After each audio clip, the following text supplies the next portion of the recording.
Y'all, this shit happened again. I got another strike. So today I'm going to be doing another compilation, but in this compilation, it's going to be a Tophiachu compilation. So if you didn't watch my last lolcow compilation, you should go back and watch my Nova one. Pretty interesting. I basically take like all my documentaries, like my lolcow updates, and put them into one big video so you guys can get a better understanding of the lolcow basically in one big go instead of having to like search through all my videos and find the ones you want to watch, right? But yeah, I was gone for 2 weeks, so this is what I'm going to be working on until I come back. So hopefully you guys enjoy it. Hopefully you guys, get a good kick out of it. But it's basically just going to be the same sort of shit. I'm going to be looking through like my best Tophiachu videos, the ones that have the most views and the most likes, the best reception, right? And I'm going to be going through them, explaining, some of the stuff behind them, some of the stuff behind my thinking when I was recording and all that good stuff. And we're just going to have fun and watch these videos. So the cool thing about my Tophiachu content is like it basically took off right out of the gate. I made a few small Tophiachu updates when I first started my channel in 2023, but like my first actual Tophiachu videos where I took time on it and researched it and found,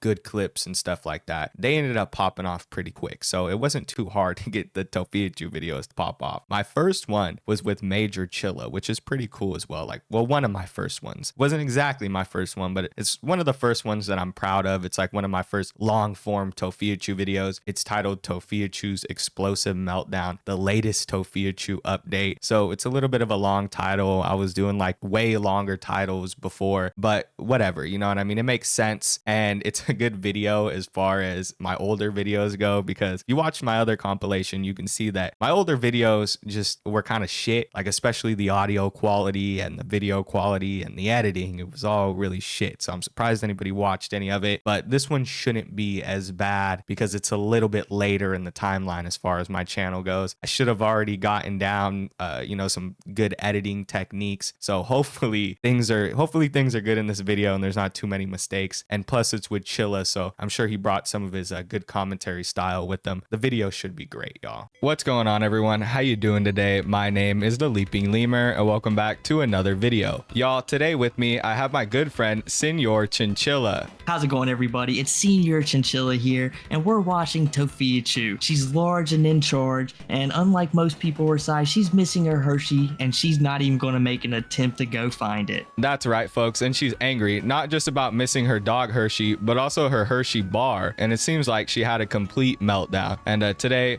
me and Senor Chinchilla are going to break that down. It's going to be a doozy, y'all, so make sure you strap in. Clearly, you have to live this life personally. I know that person in real person personally. All right, y'all, that was a clip from one of Tophia's first live streams she made. She ended up getting banned after saying she was gonna unalive herself, as well as saying a lot of derogatory terms. What do you think about that, Chinchilla? What are your thoughts after watching that video? It's really sad when someone like Tophiachu, I'm probably only saying that because she's a girl, and Tophiachu hasn't done, like, I guess the most horrendous things in the world, when they get drove to this point. But there's a really simple solution to all of this. Tophiachu is homeless. I assume that doesn't make her the happiest person in the world. Her family life is crumbling. I mean, her dad is Papachu. He's in prison right now where he belongs. And before, when he was out, who knows what he was doing to her. A lot of bad things has happened to Tophiachu. So I would say you probably need to get off the internet where you're getting harassed 24/7 and go get a job. But that's never the option with lolcows, because Tophiachu, she is firmly planted as one.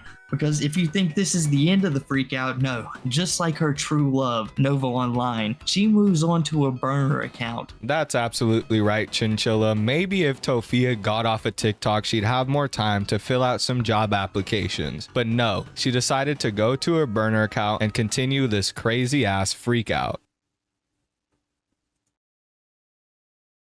I tried everything I could to save my dog, and she's missing. And this is why I didn't come to the internet, because nobody helps me. I love my dog. I had her for 7 years. It's not fair, and it's every time they celebrate.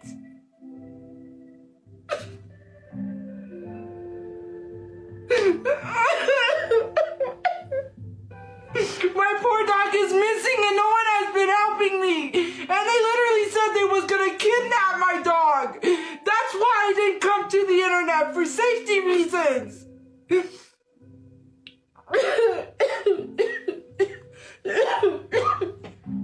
And it hurts because I have to hear that over and over again. Replaying in my head that I believe you unalived your dog. I didn't do anything to my dog. I was literally on the phone with my online friend as she was helping me with my dog. And it's not fair.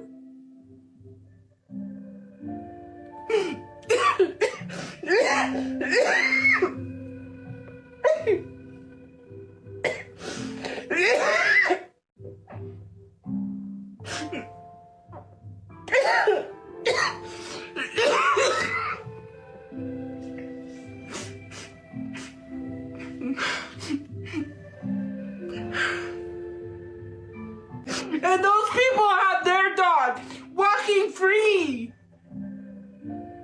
And there's nothing I can do about it. I called the lawyer and he said, we'll call you back.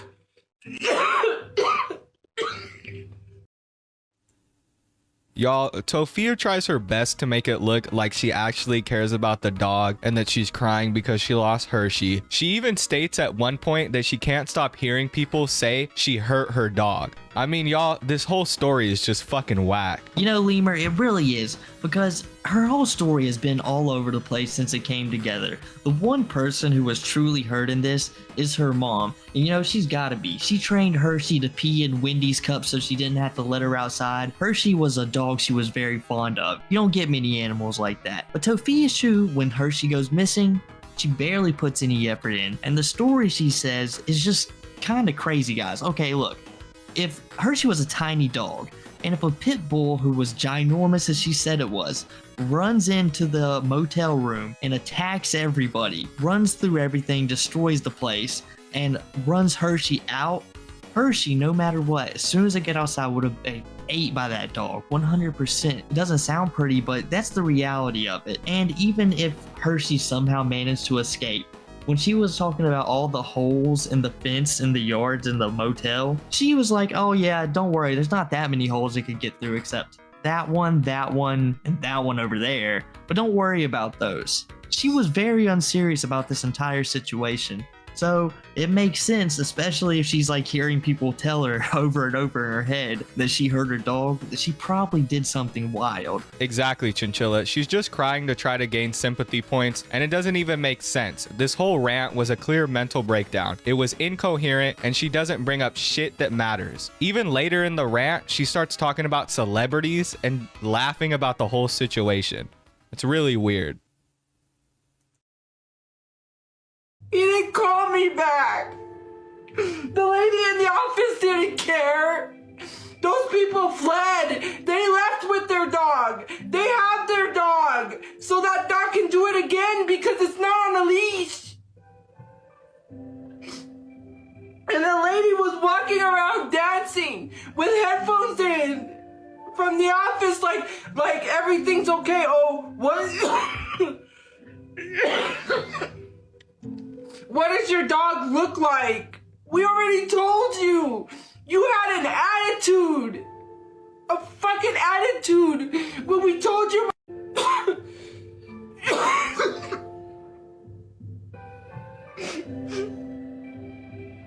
And I had to sit there and hear that I killed my dog. That literally you put that out there on the internet for people to think that I hurt my dog. That's what makes me not want to be here. That's what makes me think I would be better off dead. People don't care anymore.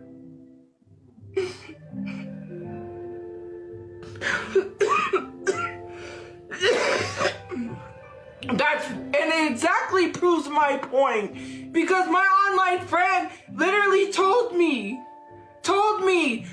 it'll mess with your mental. Don't tell anyone on the internet. So I kept it to myself. And I only told a few people. The person who sent my Switch and my other online friend.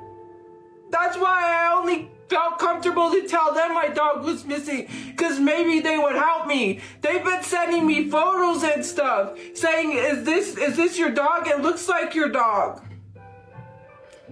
I couldn't even say my dog went missing or put up flyers, because then people would have harassed me because I would have doxed myself.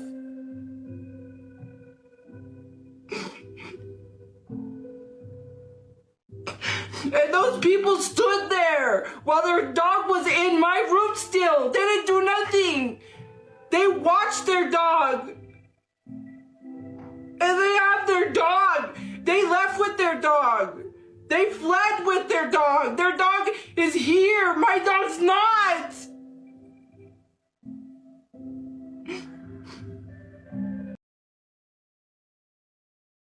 So the thing with Tophiachu right now is, the story with Tophiachu and her dog is constantly changing. The first time we hear about it, she's talking about meeting the security guard out and about in the open. But now all of a sudden, she's meeting her in the hotel lobby, motel lobby. And there's also a point about it being a motel, because she's saying she's not going to go to the internet about this because she's scared of getting doxxed. Well, from what I know about Tophiachu, anytime something bad happens to her, she immediately ran to the internet, worried about nothing. She talks to her entire family, she shows everyone. So why is this a concern all of a sudden? Because in all reality, Tophiachu, bad things happen. If that dog really did come in and run your dog off and you didn't find him, it's been over a month. Sometimes you just gotta get over things. That's how life works. You're not gonna make anyone's opinion change by getting on the internet 3 months down the line and telling everyone, oh, my dog's missing and I feel so bad. You're just driving yourself crazy. It's just time to get over it. That's just all you need to do. Bro, exactly. She wasn't worried about being doxxed. She was worried about her reputation. She put her own reputation before her dog and then went on this live stream and started having this fake meltdown. It has nothing to do with her missing her dog. She just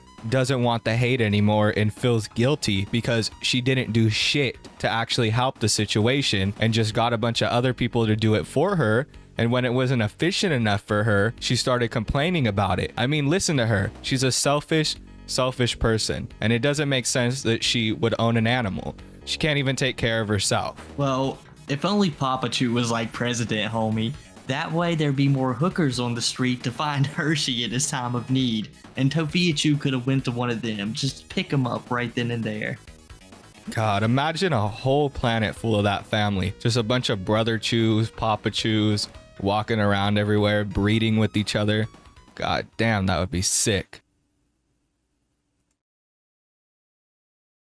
Fucking sucks, and I have to, and excuse my language, but literally I have to hear that every time in my head. You unalived your dog.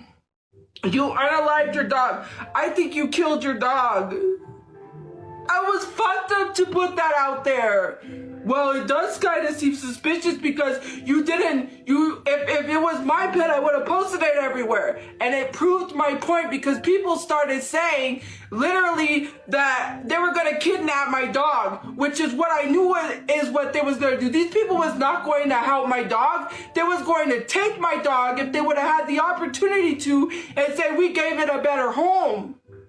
Someone literally just emailed me and told me that someone has my dog. They found my dog. That is a lie.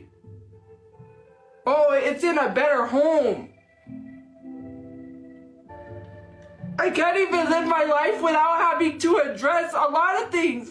And it's not because I care too much. It's because some people literally are rude, and then I have to address why they're claiming some random man is my father on top of that? That's crazy. If it was anybody else, everybody else would be like, oh, I'm so sorry. It's because nobody likes me. Nobody really cares.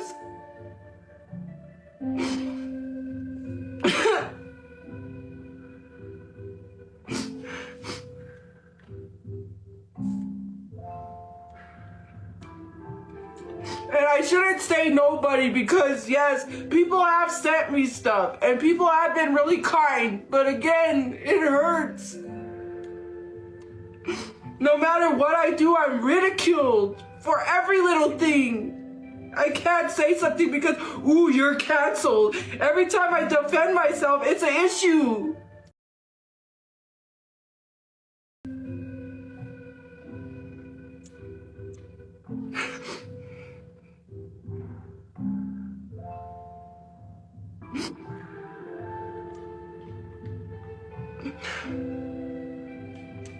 Even subscribers know that.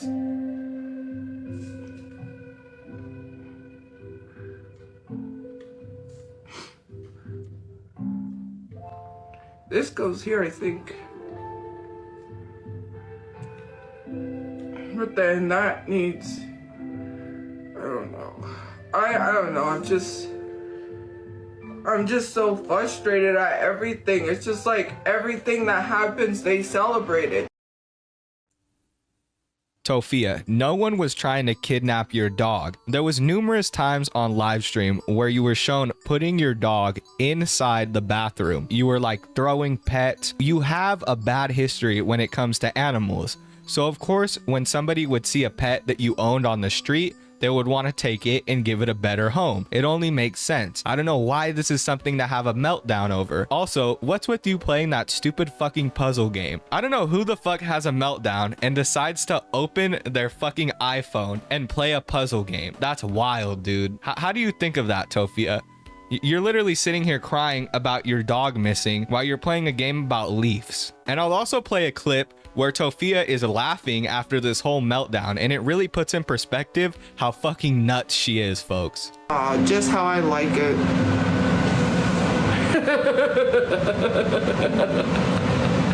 You can't say anything now, can you? Okay. Yeah, I didn't even know most of that about Tophiachu. I always thought Tophiachu at least showed a little bit of respect towards her animals, because if she has anything in her life, I've seen her entire family. We all have. You'd think she would look to her little fur friends as support in that terrible home environment, but no. Tophiachu, she just became as bad as all of them. You know, it's crazy how in some families, some children will just become entirely different people from their parents, and in other families, they just all become the same person pretty much. That's Tophiachu and her family. And after what I heard about you, Tophiachu, what you do to your animals, you're locking them in hotel rooms, tossing them. Maybe they're exactly right. You definitely need to get the Daniel Larson treatment.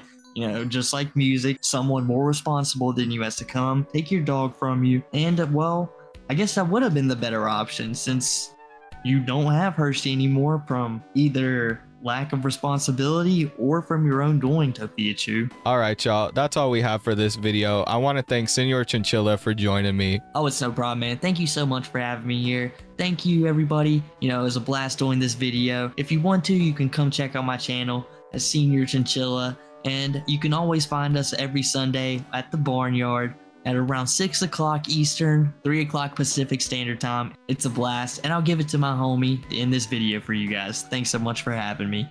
All right, y'all. We'll see you in the next one. Peace. One thing I noticed right off the bat is how fucking stiff my commentary is. I used to almost write every single thing I said down when I first made videos, and that's something that I like totally forgot that I did. Watching this video back sounds fucking horrible, but a lot of my commentary videos, I just didn't know what the fuck to say. Like I couldn't figure out like off the top of my head what to say, so I would sit there and I would like write shit down, and then you can like obviously hear me reading what I'm writing, and I've gotten better at reading when I'm writing, like when I'm reading a script. Obviously, like I've had to do that a few times for different documentaries, so I've made it sound a little bit better, but oh my god, it's horrible. Like it doesn't even sound like I'm having a human conversation with Chilla. Like now when we get on live stream, it's regular, it's normal, I have conversations with these people, but goddamn, like I don't know, I sound like a robot or some shit like that, bro. It's really bad. But all that aside, I do enjoy the clips that I used at the very least. Like and Chilla was good, obviously. Like we had some good back and forth banter later on in the video. I feel like just in the beginning of the video video, the commentary was very stiff. As we got on, as we started watching shit, like I got more comfortable, and I can see later on in the video that it was a little bit more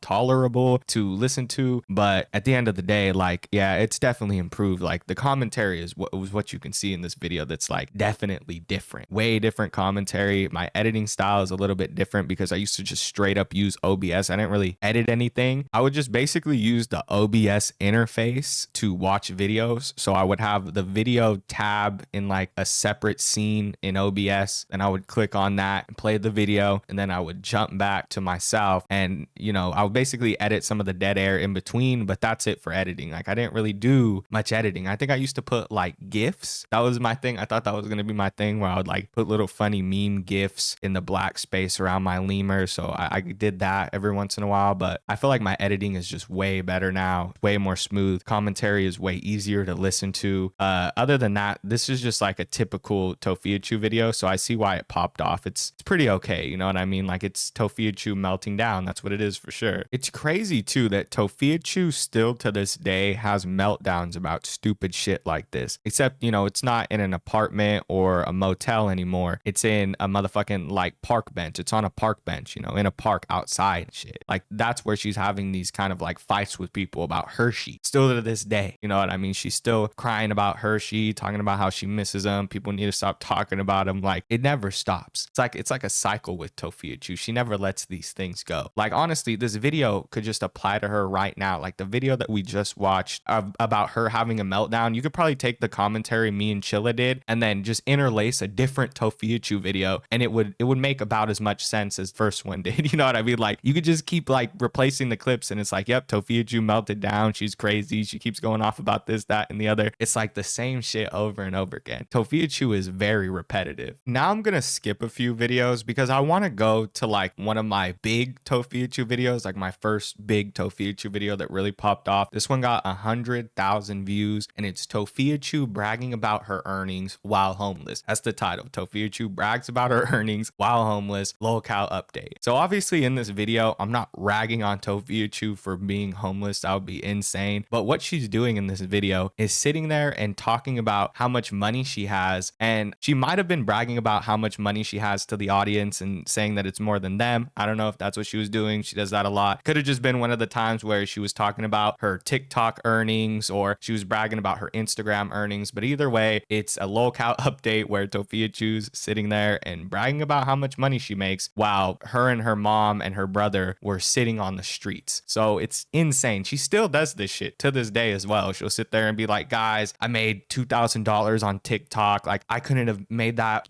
doing a 9-to-5 in a month if I never could imagine that. Like that's impossible. Like she's insane. She genuinely thinks that she's making a lot of money on TikTok and Instagram, and she makes more than people who work a 9-to-5 job and live in an apartment and fucking, you know, own their own car. Like people that actually have material possessions to their name. She's like, yeah, I make more than you, and you know, I have more than you. And that's just not true. Yeah, I live in a car because I paid bills with my money.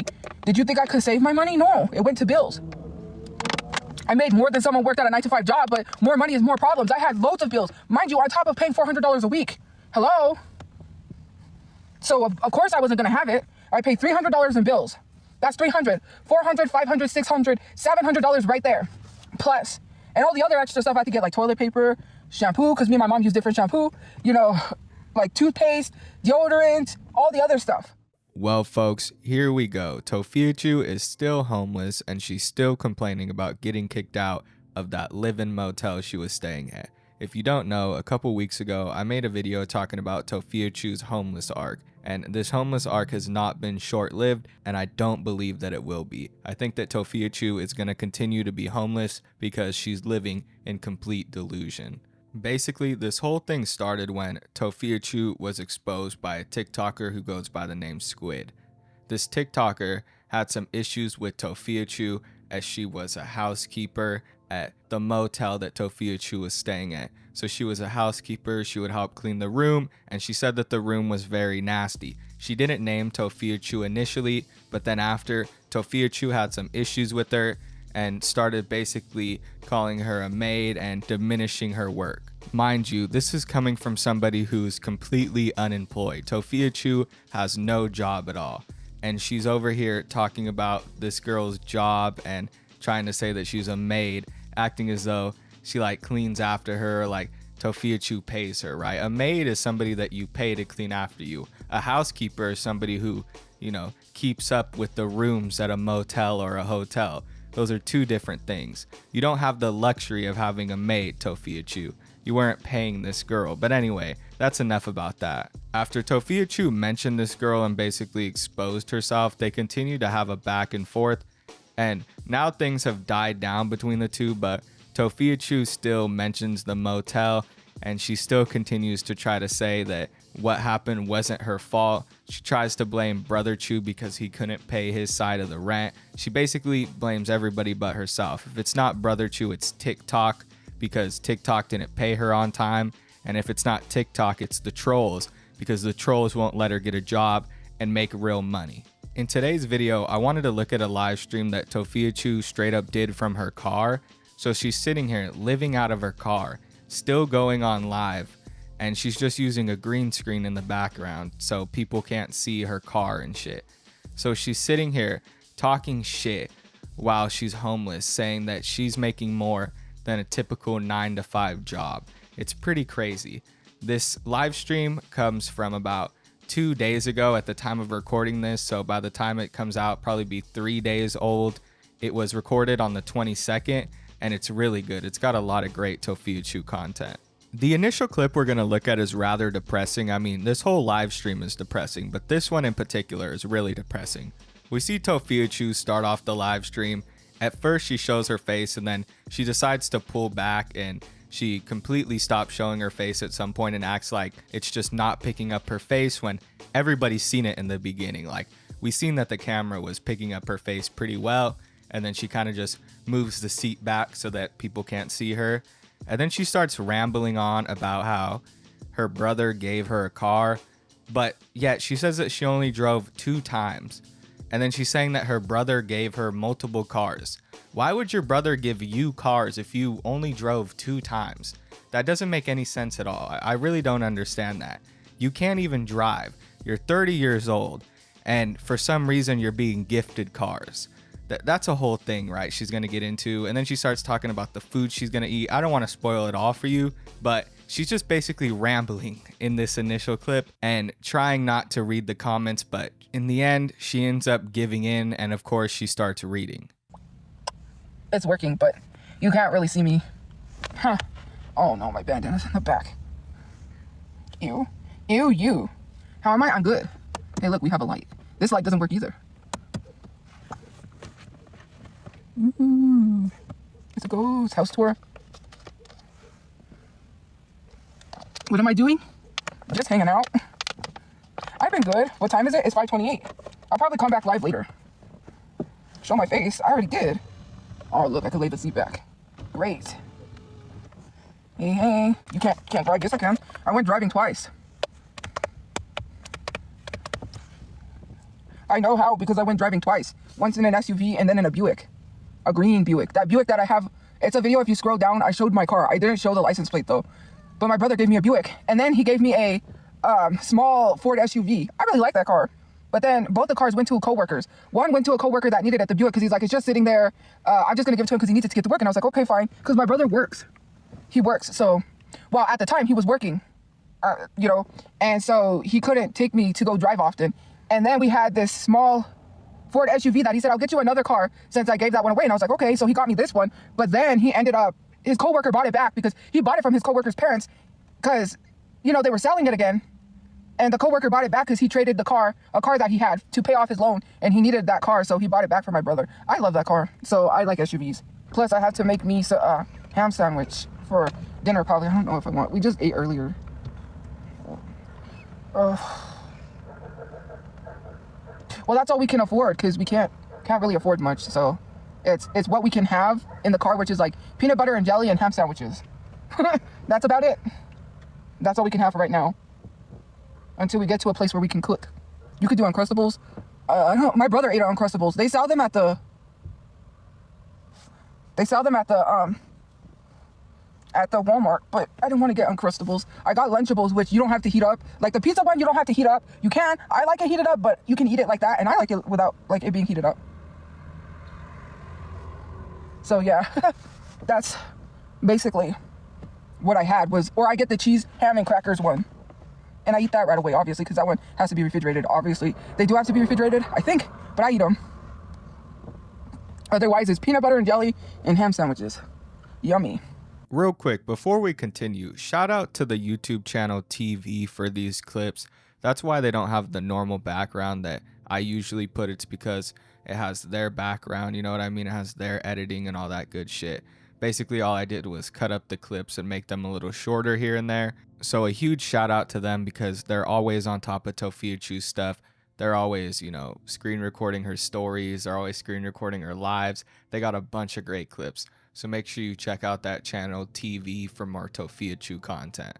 I'll make sure to leave a link in the description and also put a card in this video. But with that being said, let's continue. I honestly don't understand these rants that Tophiachu goes on. You can tell that she's trying not to read negative comments, but yet she still replies to like slightly negative things, and it gets worse and worse as shit continues to go on because she doesn't want to just stop. She doesn't want to just, you know, like not read the comments or not discuss these things. She wants to continue giving people this information. I think it might just boil down to the fact that she wants the attention, right? She likes the negative attention. Even though it's negative, it's attention, so she's gonna want that shit, right? Also, ham and cheese isn't non-perishable. You can't keep ham and cheese just laying out in your hot car, right? It's stupid to say that the only thing that you can eat is ham and cheese sandwiches and, you know, peanut butter and jelly. Peanut butter and jelly is correct. You can keep jars of peanut butter and jelly and basically not have to refrigerate them, right? But the thing with the ham and cheese, you should probably be refrigerating ham and cheese. And if you're gonna go as far as to eat ham and cheese sandwiches and Lunchables without refrigerating them, you might as well eat everything else, because that's what you're doing, right? You're eating cheese that's not refrigerated. You're eating meat that's not refrigerated. You know what I mean? You're eating just nasty shit that you shouldn't be eating if it's really not refrigerated like you say. What I think is happening is you're getting this food and you're eating it up rather quick so that you're eating it while it's cold. That makes sense, right? I don't think you're letting this stuff get hot. At least not the ham and cheese. I would hope not. It's all a bunch of bullshit rambling at the end of the day, right? None of it is for any particular reason. She just wants to ramble on and on. Like I said, it's sort of a diversion, but at the same time, she's reading negative comments, so it doesn't work out for her. I don't know what she's trying to do. Maybe she's trying to pick and choose which negative comments she's reading because they're all negative. I don't know. People are also gifting her while she's ranting, and instead of paying attention to that, she's deciding to go after people in the comments, which I find rather weird, right? If people are gifting you stuff, wouldn't you be thanking them and not reading hate comments? The next clip is quite the show. So Tophiachu starts talking about how she can't go out because she's going to be spotted. She starts doing some Daniel Larson type shit. And then she starts completely contradicting herself. She says that, you know, people need to stay out of other people's business and stop being parasocial, basically. That's what she says. People need to stay out of other people's business. And then you'll see her start talking shit about people like a couple minutes after saying that. It's like she has the memory of a goldfish. One second she's saying people shouldn't be talking shit about other people, and the next she's just talking shit about other people and getting personal about it. Doesn't make any sense. You're saying that people shouldn't know stuff about you or say negative things about you, yet you're here saying personal things about somebody else and negative shit about them. Or at least, you know, you're trying to make it seem like you know this information when in reality you just pulled it out of your ass. I'm just gonna let people assume what they want. Like you guys have to realize that parasocial relationships have to be kept at you shouldn't know anyone's business, and I shouldn't know your business. That's the thing. I'm not out here trying to scrounge the internet for people's business.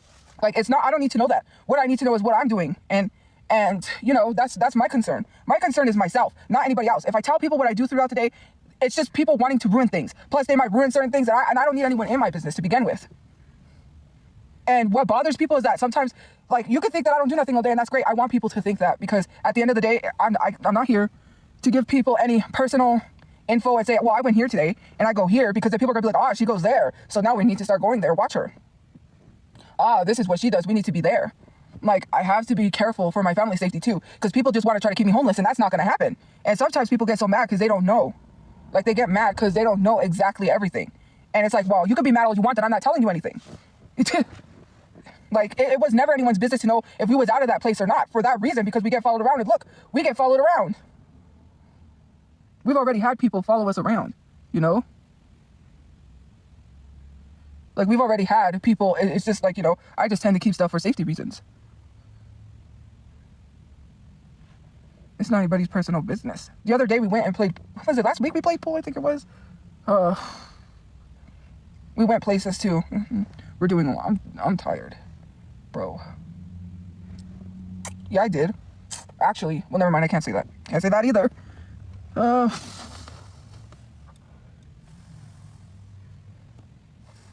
If I say that. Well, you can't smell anything through the screen because we do take showers, so you can't, what do you smell, the body wash? Yeah. I have my stuff in my backpack, my Shea Moisture stuff. Guys, I do still have to take care of my hygiene. Hello. We do go to the laundromat. That's a thing. You know, there's truck stops and places where you can pay to get a shower, right? And also, here, they're going to start having portable showers. They're going to have showers for homeless people to go get a shower. So you could just go there. Like, do you think I just don't take a shower? Of course I have to. Hello, I'm in a car. You need it? Yeah, you would, considering some of y'all don't even know how to wash your clothes. You would think that, considering some of y'all don't even know how to shower properly. I wouldn't expect much from people that don't know how to shower or wash their clothes properly. It's always the people that are like, you're wearing the same outfit. Do you not know how to wash your clothes so you can wear the shirt the next day? Or are you just that lazy that you just don't wash your clothes because you let it sit there because you're too lazy to get up and wash your clothes, and your dirty shirt sitting there for almost 2 weeks because you didn't wash it? Like, how do you think people wear the same clothes over again? Because they wash it? You don't do that. And I'm pretty sure some of y'all have thrown a dirty shirt on because you were too lazy to wash your clothes. I'm just saying. Thank you for the lantern. I wouldn't expect much from people that are not cleansly. I'm sorry. It's a Jasmine 2.0. I bet you your mother has had to tell you a time or two to take a shower. Not my mom. My mom never has told me I need to get into the shower or take a bath. But yeah, it baffles me that some of y'all still support Jasmine and she never barely takes a shower. But hey, I mean, birds of a feather flock together. If Jasmine doesn't take a shower and you're supporting her, I'm pretty sure y'all don't take a shower. The amount of dirty people you support, yeah, I wouldn't put it past people. You know, there's Leslie, let's see, Jasmine. There's a whole list of people, but me, I'm not one of those people. I always maintain my cleanliness because I go places. Do you think I just want to hang around people? Perhaps somebody sees me and I smell horrible. You must be out of your mind. Listen, I'm not trying to defend anybody who Tophia is calling out, because I'm pretty sure the Leslie that she's referring to is Leslie Clark, because if you don't know, she has some kind of beef with Leslie Clark right now. It's pretty insane. But they're doing this whole back and forth where they're going on panel and talking shit about each other. It's pretty crazy. But the bottom line is, this shit is hypocritical as fuck. To start off and say that people shouldn't be looking into your business and that that's not how a parasocial relationship should work. And then to continue on to go and start talking shit about people and saying that they don't shower and they're not cleansly, in your own words, whatever that means. It's cleanly, not cleansly. I mean, this is all coming from a girl who self-admittedly got fired from somewhere for poor hygiene, right? It's crazy. You have a video where you're talking about how you got fired for poor hygiene. It's weird that you're out here trying to say that that's not the case, that you have good hygiene, when in fact, you yourself admitted that you were fired for poor hygiene. When you lost that motel, you should have stopped going live. You should have took a break and you should have started looking for jobs, but that's not what you did. You started complaining on live stream. You started making it worse. And now every single day, people are watching your downfall. They're watching you sit there homeless while you're withering away and you have nowhere to clean yourself, right? It's not pretty. You should stop doing this because people are just gonna continue to make fun of you. Everybody sees it as bad karma, basically. They see it as you getting what you deserve, because you've accumulated so much bad karma over the years after all this stuff you've done, right? That's how it goes when you're a lolcow, right? And you get this like bad reputation. When you start to fall, people are gonna laugh at you. They're gonna start pointing and laughing at you because you're a lolcow. So you should just stop recording yourself. You should stop going on live stream and try to mitigate that as much as possible. But that's not what you're doing. You're making it worse and you're feeding the fire. In the next clip, you'll see Tophiachu basically blame everybody but herself. She starts ranting about how it was basically Brother Chu's fault because he couldn't pay his rent on time, you know, like his side of the rent or his week that he was supposed to pay because they were paying by the week since they were living in a live-in motel. She then goes into blaming TikTok because they held $200 from her. She starts going on this whole like rant about how it's basically everybody else's fault, right? She's like, she could have paid for her half, and she starts talking about how she's not trying to blame anybody else, yet literally she's blaming people. She's sitting there blaming people, and then she'll go and say, well, I'm not trying to blame anybody else. You literally said multiple times that it's Brother Chu's fault. So it seems like you're trying to blame him. But if it's not Brother Chu's fault and it's not TikTok's fault, then it ends up being the hotel's fault because they didn't give her an extension or something like that. I don't know. She just starts rambling on and on. You guys can watch it and try to decipher it yourself, but it's basically just her trying to make every excuse in the book on why it's not her fault. I didn't do that to myself. Why are you saying I did it to myself? I wasn't in control of the rent, so there's that. It was a rental issue. It was a payment issue on my brother's end, which is why we couldn't pay the rent. I couldn't pay because I didn't have money because I paid last week. It's $400 a week. I had already put forth half of the money to help pay for the whole week. So that's where my money went. On top of getting things that we needed, like toilet paper and dish soap and stuff like that I had to get with my money, toothpaste, that was it. Like between the toiletries and the rent, that's where my money went. I didn't buy anything that was unnecessary. When I had the money, that's when I bought the ice maker and the makeup stuff. And on top of paying $400 a week. And so when I paid last week, and then I bought all this stuff because I was like, okay, the rent's covered. You know, that's what I'm thinking. But it was a payment issue. That's all it was. And I can't blame my brother or my family because we didn't know it was going to be a payment issue. So, oh look, there's a kitty. But anyways, that's just what happened. You know, things happen that is out of your control. Yeah, I know. I said there's a kitty. It's like, it's out of my control. Like, why am I to blame? I was paying the storage. I was paying the internet and the phone bill. Mind you, that's like, what, $400 in bills. On top of the $400 that I had to help out with rent sometimes. Because, like, it's $180 for the storage. It's $80 for the phone bill. And another $80 for the internet, which we don't have the internet anymore. That's like, what? That's already $160 plus the $180. That's like $200 plus $80 plus $60. That's like $300 in bills. On top of the toiletries I had to get and stuff like that. And, you know, I was doing good on TikTok with my live stream on my backup, on my main. But then when the subscriptions went down, I did get a little less. Like, it was a little less. And plus, I don't understand what's wrong with my backup. It was messed up because on here, I get all of the money I made. On my main account, they held back $200. I don't know why, but on there, it holds $200 back. I'm like, why does it do that? But on here, it gave me the full amount. Full. Like on my main account, yeah, it was holding back $200. I'm like, that's stupid. I don't have to shut up. It's my live stream. Taxes? Well, if I have to pay taxes, they shouldn't be holding that money back because that's being counted towards taxes I gotta pay. And I'm not even getting the full amount of my money. So that doesn't make sense either. Because even if they was holding it back for taxes, no, because this account gave me all of my money, and I mean all of it. They didn't hold back $200. I calculated without $200 to see how much money I would have to pay bills. And what do you know? I got all of it. I was like, oh, I thought they were gonna take $200 out. No, they didn't. That's crazy. Yes, I do use the green screen for safety reasons. But, yeah, that sucks. It was a payment issue on our end.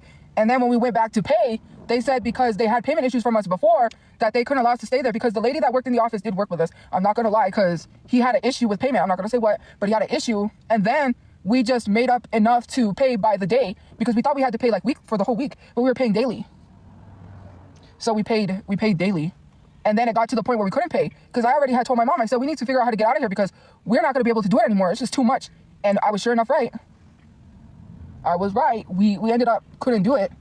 Mind you, I had already pawned my tablet because someone's like, why don't you pawn your tablet or pawn this? I've already, like, you don't think I know about that? Yeah, I already pawned my tablet because I said, you know what? Oh, well, because I had to help put some money in for the rent because, like I said, the money last week went to bills. It went to groceries. It went to a lot of things. The more I listen to Tophiachu rant about this shit, the more I realize that she's likely lying. Her story changes each and every time. At first, it was a very simplistic story where Tophiachu couldn't pay the rent. Brother Chu had an issue where he couldn't pay his side. Tophiachu was going to pay it, right? The story started to kind of develop from there. But either way, that was like the basic story to begin with.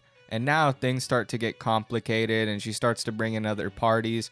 It starts to become an issue with the hotel themselves, where it's like she was trying to pay, but I guess they were having issues setting up payments or something like that, so they started having to go by the day, and then things got really complicated, and Tophiachu decided that they had to get out of there.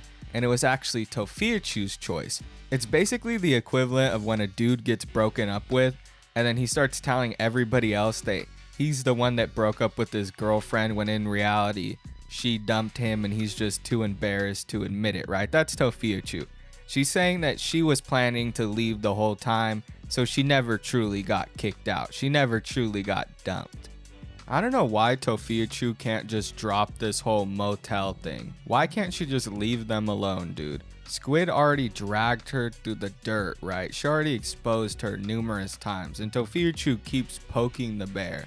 She keeps on talking about them. She keeps on mentioning the employees, and you'll see her continue to talk shit about this. Like, it develops even more. She even tries to say that like they stole some money from her. Yes, that's right, folks. She starts saying that like one of the receptionists, when she was like trying to pay for her week, that she says she gave them $100 bill, and then they started asking for $100 extra, and she's like, well, I think that they stole it, but I'm not gonna speculate. And she likes to do that a lot. She'll be like, well, I'm not gonna blame anybody, and then she'll go on to blame somebody, or she'll be like, I'm not gonna speculate, but then she'll go on to speculate. You know what I mean? It's almost like she's doing the opposite of what she's saying she's doing. If you already speculated, what's the point of saying that you don't want to speculate? It just doesn't make any sense. You don't understand what you're saying half the time, Tophia. I don't understand your ramblings either. Like, I don't even think you understand it, is my point. I think you just say random shit. I mean, if Tophiachu was anybody with money, I wouldn't be surprised if these people sued her. But, you know, since she doesn't have anything, they're probably not going to do that. But I just don't understand why she keeps going after this business when she was obviously doing some really shady shit. You know what I mean? She wasn't paying them on time, and she was keeping her room super dirty. She was mistreating staff. There was a reason that they kicked her out. Like, I just thought we was going to stay there because I was like, oh, they're working with us. And the only issue we weren't allowed back there is because they had rent issues. Mind you, the first time we had a room, we had a rental issue, like I said, because she told us that we still owed $100 after she handed us our ticket. I'm like, that doesn't make sense. How do we still owe $100? But how do we still owe $100, but you gave me my ticket? That seems suspicious to me. Then she was like, I got it, because she was like, well, you guys have to try to get $100 by the end of before I have to like clock out or I have to leave. And we were like, fuck, what are we gonna do? Because we didn't have it. And then she was like, I got it. It's like, it seemed very suspicious. Like, maybe she put the money back that she was gonna take. Then again, I'm not gonna accuse anybody because I don't know. She claimed she didn't see me on the camera give it to her, but I was like, I gave it to you. I said, here. Like, I literally handed it to you. You ain't gonna like, I don't know. At the time, I was like, she's just being nice. She's just being helpful. And I think that's where it sparks from there, because I think what happens to me on the internet, I feel like some people act like they don't know. And then we get into a situation where we can't really say anything because they say, oh, well, we're nice enough to let you stay here. So it's like that kind of like, we're nice enough to let you stay here, so you can't report anything. You can't say anything, because if you report us, we can have you kicked. That's why we didn't report a lot of things, because we were stuck. I don't want to be stuck at a place anymore. I don't want to be stuck somewhere where, you know, I'm at the mercy of them and I have to like deal with stuff. I have to like not say anything because they won't do nothing about it, because they're graciously letting us live there is like what it was. Because the other housekeeper, not the one that's online, but the other one was like, I'm not going to evict you because of the internet. First of all, you're a housekeeper. You don't evict anybody. So why are you acting like you're the manager? And mind you, the manager was a guy that literally went into our room to see why our refrigerator wasn't working. You know, a person, you know, shocker, that went into our room despite the housekeeper saying that we didn't allow people in our room because it was dirty. Wow. And considering the fact that we allowed people into our room to spray for bugs, that's another thing too, because they sprayed. Oh, but our room was always dirty, but yet people came into our room. That's crazy. That's crazy. Well, I washed mine too, so what are you talking about? That's like, I don't know why you would come on the end and be like, I washed my privacy. Okay, do we need to know that? Because you could keep that TMI to yourself. You know? They prevent people from renting places, and I'm not going to be prevented from renting shit.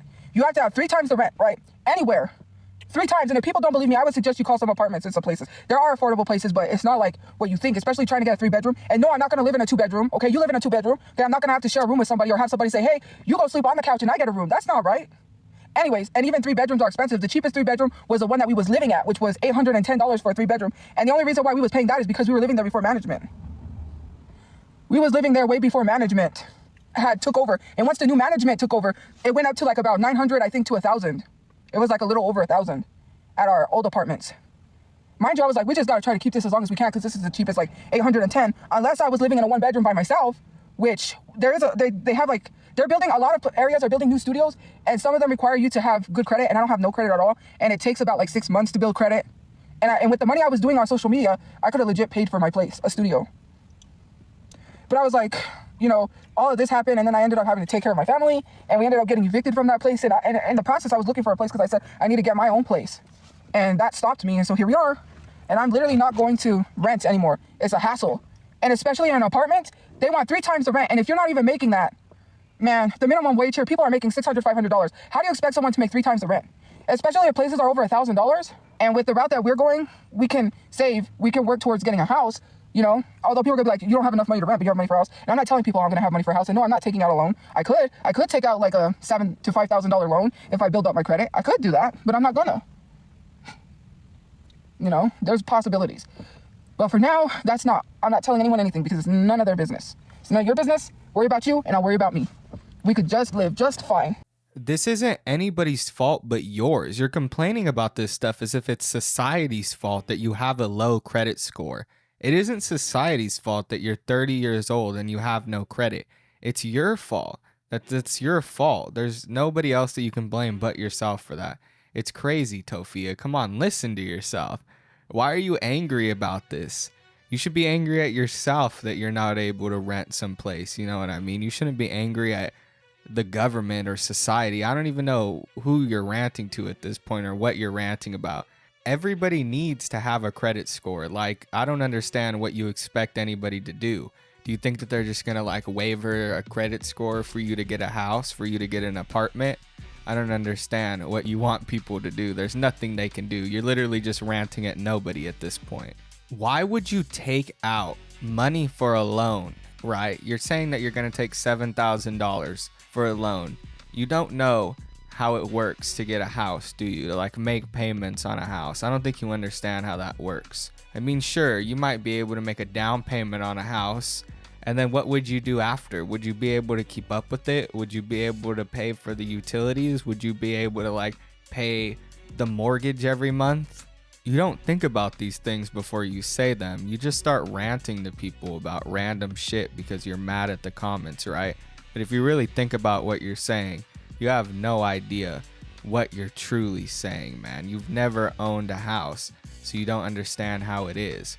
You just think you need to pull out a loan and then you have a house and everything's good. That's not how it's gonna go. You're 30 years old. You have to figure shit out at this point. Maybe you guys should part ways. If you really think that you can live in a 1-bedroom, maybe you should live in a 1-bedroom. Maybe you should just take Mama Chu with you. Like, you gotta figure shit out, right? If you and Brother Chu together, like you putting your money together, can't pay for a house and utilities, you're doing something wrong. There's something wrong there. You know what I mean? It doesn't make any sense. You're at a point in your life where you have to make a decision. You have to figure shit out. You're 30 years old, right? There's no more just like sitting around and hoping shit gets better. You've been homeless for a while. Basically, ever since Papa Chu went in, you know, they went homeless because he wasn't paying the bills. It was like around the coronavirus, I think. So like one of the times that he went into jail, basically they stopped paying their rent. Papa Chu was saying he was paying it, but he wasn't. He was doing something with it. I don't know. But they all ended up getting evicted, and then ever since then they've been living in motels and shit. You had all that time to figure out a plan, but you were just sitting there on TikTok thinking that you can make a living and shit's gonna change. And to this day, you still continue to rant and act like shit's gonna change, and one day you're just gonna become famous and make a bunch of money on TikTok. You need a job. You can do TikTok and also have a job. It doesn't make any sense. TikTok doesn't take that much of your time up. You're live for what, a couple hours at night? Doesn't make any sense that you can't get a job on top of that. I did YouTube and I had a job at the time before it was making me enough money. So it doesn't make sense that you can't do the same thing. You're making short TikTok videos. And on top of that, I went to school too. I mean, come on, Tophia, you're 30 years old. You gotta figure out a plan. It's crazy that you think that it's too much for you to get a job while you make stupid little TikTok videos. Like, to somebody who's actually worked in their life, that just seems insane. Like, they're gonna laugh at you. They look at you like you're crazy, right? Doesn't make any sense. That's why people laugh at you, and you wonder why. You wonder why people are making fun of you in the comments. It's because you seem so out of touch. You've literally never worked in your life. You don't understand how it is. So here Tophiachu is complaining about money, right? And then in the next clip, you're gonna see her start saying that she made more than a 9-to-5 job. You did not make more than a 9-to-5 job. That's insane. You don't make more on TikTok than a 9-to-5 job. And even if that is the case, you could be working a 9-to-5 job, also be doing TikTok, and make enough money so that you can actually support you, Brother Chu, and Mama Chu, right? And shit would be cool. But you don't want to do that. You don't see that as an option because you think that you make slightly more on TikTok. So that means that you can just not get a job. It doesn't make any sense. If it's not working for you, then it's not working for you. Get a job. Yeah, I live in a car because I paid bills with my money. Did you think I could save my money? No, it went to bills. I made more than someone worked at a 9-to-5 job, but more money is more problems. I had loads of bills. Mind you, on top of paying $400 a week. Hello? So, of course I wasn't going to have it. I paid $300 in bills. That's $300, $400, $500, $600, $700 right there. Plus, and all the other extra stuff I had to get, like toilet paper, shampoo, because me and my mom use different shampoo, you know, like toothpaste, deodorant, all the other stuff. Toiletries, all that stuff. It adds up on top of everything else. Getting my brother's car fixed, having to put a part in his cars and getting it fixed because he asked me to. He said, hey, can you help me? Gave him $200 towards getting a car because he said we really need a car. Helped him get a car. Like, there's so much stuff that went into things. And it was just unexpected stuff that comes out because he was going to try to figure it out. But, you know, he said, can you? And I was like, sure, we need a car. Let me help. $200 towards a car. You know, that's things that we needed. $200 for a car part, which is what I bought to get the car running. I literally bought a $200 car part recently, like about 3 weeks ago, to get the car running. Like, there's a lot that goes into maintaining a car. Gas, I had to help with gas because he was taking the car to figure out how to earn the rent money, so that way we had rent money for each week. Like, I had to help with gas. That's fine because he's out there. I'm not complaining. There's a lot that goes into things. People act like it's not expensive, and you know darn well that there's nothing cheap.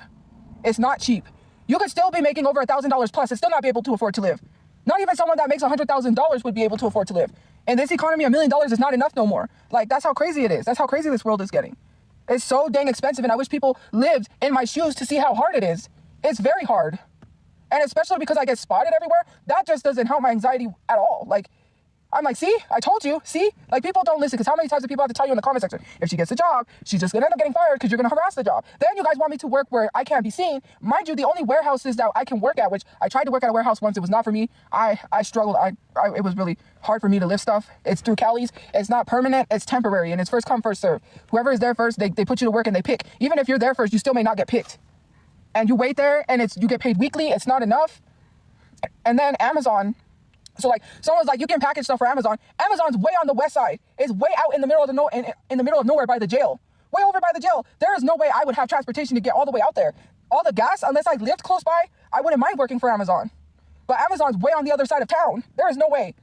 With how much gas it is just to even get, like, you have a full tank of gas. By the time you get to the other side of town on the west side, it's like a half a tank is already gone. That's how much gas is wasted. And especially to keep doing that every single day and the paycheck is Like, I don't have transportation to take me all the way out there. You know, my brother, yes, he does have a car running, but he has to do things to help us get into a place too. We all have to work together. And, you know, I just can't go way out there. I could say if it was closer to where I live, but I was like, I don't think we have an Amazon warehouse. And one day we went way out to the west side and we were driving by there and I saw Amazon. I was like, oh, there's an Amazon warehouse. But it's way in the middle of nowhere. It's by the Coca-Cola, I think. The Coca-Cola factory. Like, these places are... we used to live up that way too. There's nothing out that way except the jail, and that's about it. And a few restaurants. It's like if you're leaving Albuquerque. That's literally leaving outside of Albuquerque almost. Way out there. I'm like, that's a hassle just for anybody to get anywhere. It's always Brother Chu's fault. He needed money for a car part.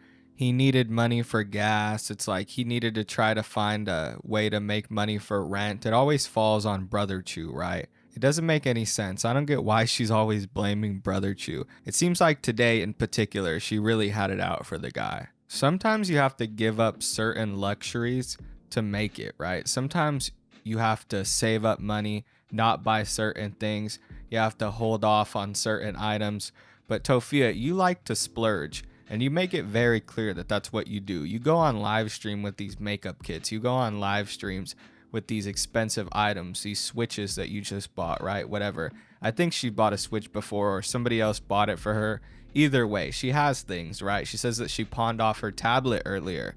So she has these things that she buys, and then she wonders why she doesn't have any money. If she didn't buy those things, if she got rid of those luxuries, then she'd save a whole lot of money. And that's usually what people in her situation do. They have to give up things. They have to make sacrifices in order to survive, you know what I mean? In order to pay rent, in order to live a comfortable life. It's just excuse after excuse. This whole live stream became Tophiachu trying to come up with excuses on why they got kicked out of the motel and why she doesn't have enough money to survive. It's crazy. She's just going through the comments and continuing to blabber on over and over. It's like a whole yap fest between her and the comment section. It's really weird.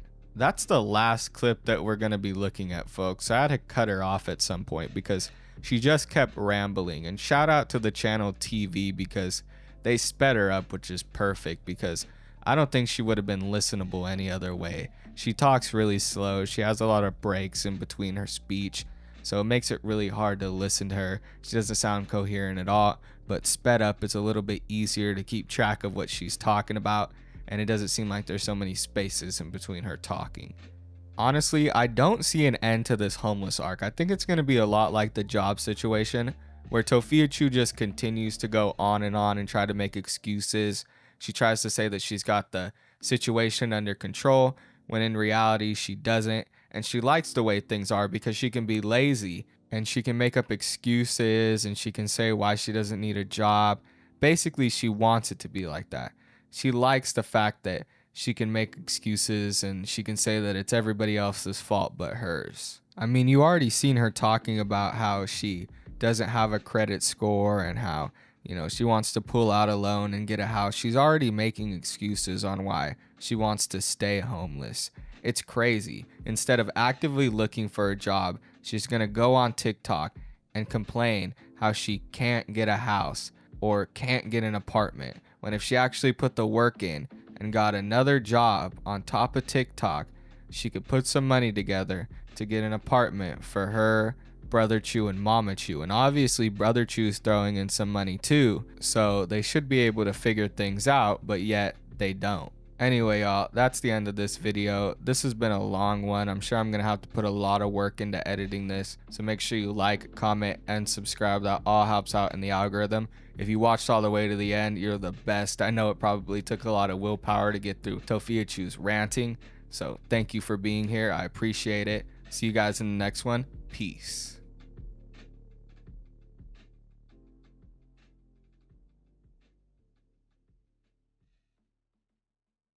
So yeah, that was a pretty straightforward Tophiachu update. I said she was sitting there bragging about her earnings while homeless, and that's what she was doing. She was just making a fucking fool of herself. Like, you can do the same thing I said with the other video. You can replace like the clips and just use that commentary, and it would still apply to today because she's doing the same exact shit. She'll sit there, get on live stream from a park bench or from outside of Sonic and brag about how she's earning $2,000 through TikTok or $1,000 through TikTok or however much she's earning, right? And she'll try to throw it in people's faces by being like, yeah, so that means I make more than you do if you work a 9 to 5. When in reality, Tophiachu isn't always making $2,000. She's making $2,000 a month on a good month. You know what I mean? Most of the time she's making like $500. She just had like one really good month after the Brother Chu situation. Everybody felt bad for her. They started viewing her page and she thinks that like that means that she's earned all the money, right? She's like earned all the money she's ever needed. It's like, yeah, I earned $2,000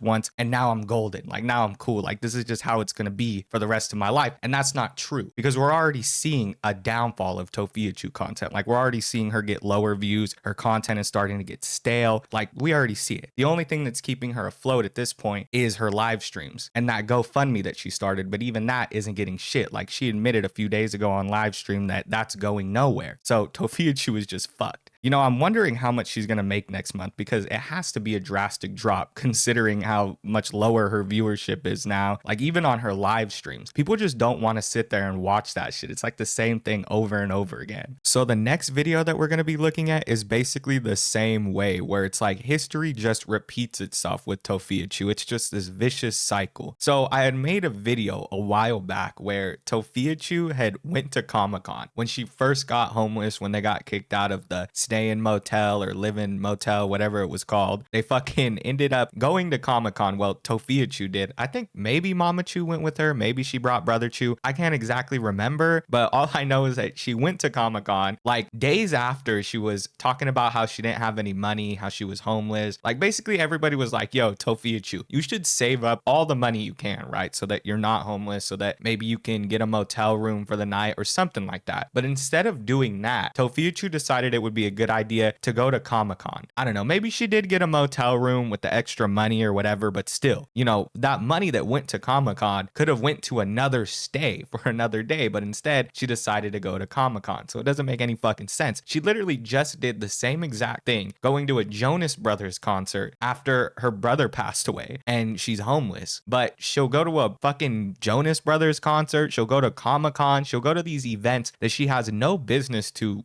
going, like under the circumstances that she's in.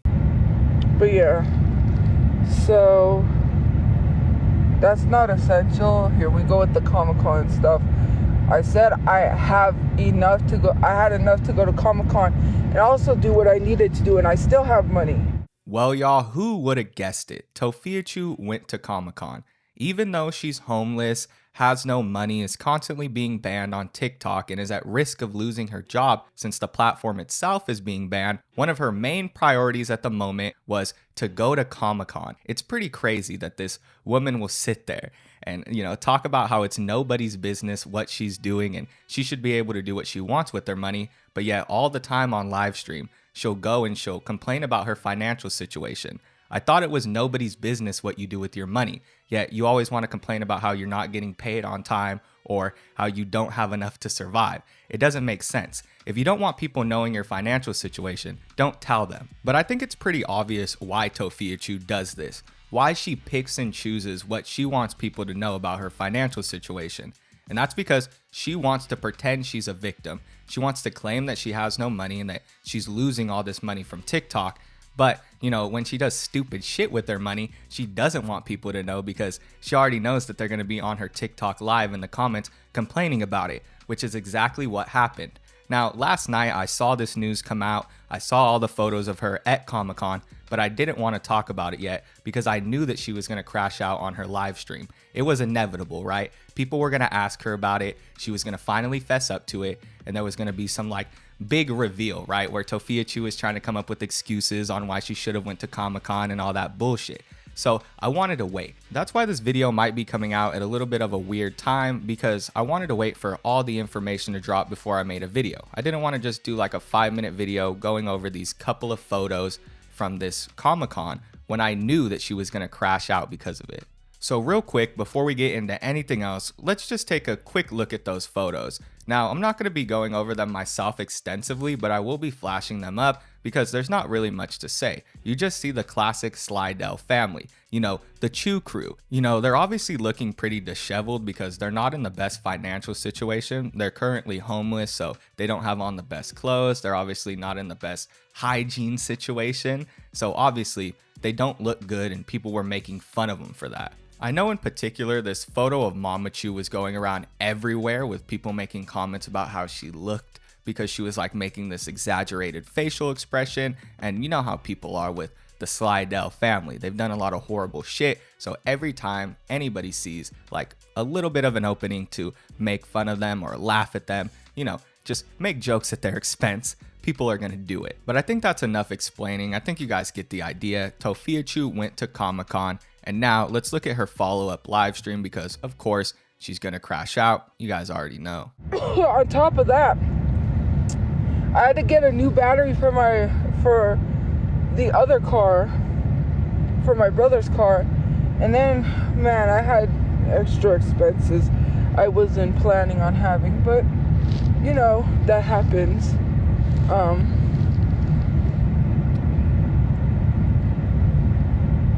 But yeah, so that's not essential. Here we go with the Comic-Con stuff. I said I had enough to go to Comic-Con and also do what I needed to do, and I still have money. Not only that, I need to make a video for content creators.